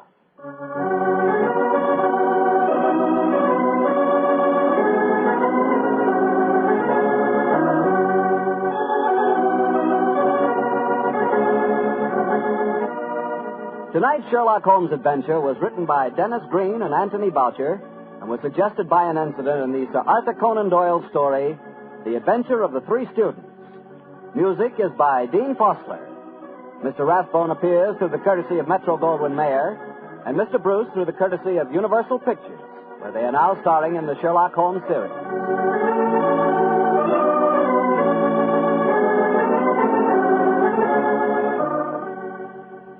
The Petri Wine Company of San Francisco, California, invites you to tune in again next week, same time, same station.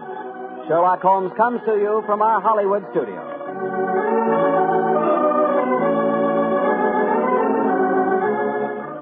This is Harry Bartell saying goodnight for the Petri family. For a solid hour of exciting mystery dramas, listen every Monday on most of these same stations at 8 o'clock to Michael Shayne, followed immediately by Sherlock Holmes. This is the Mutual Broadcasting System.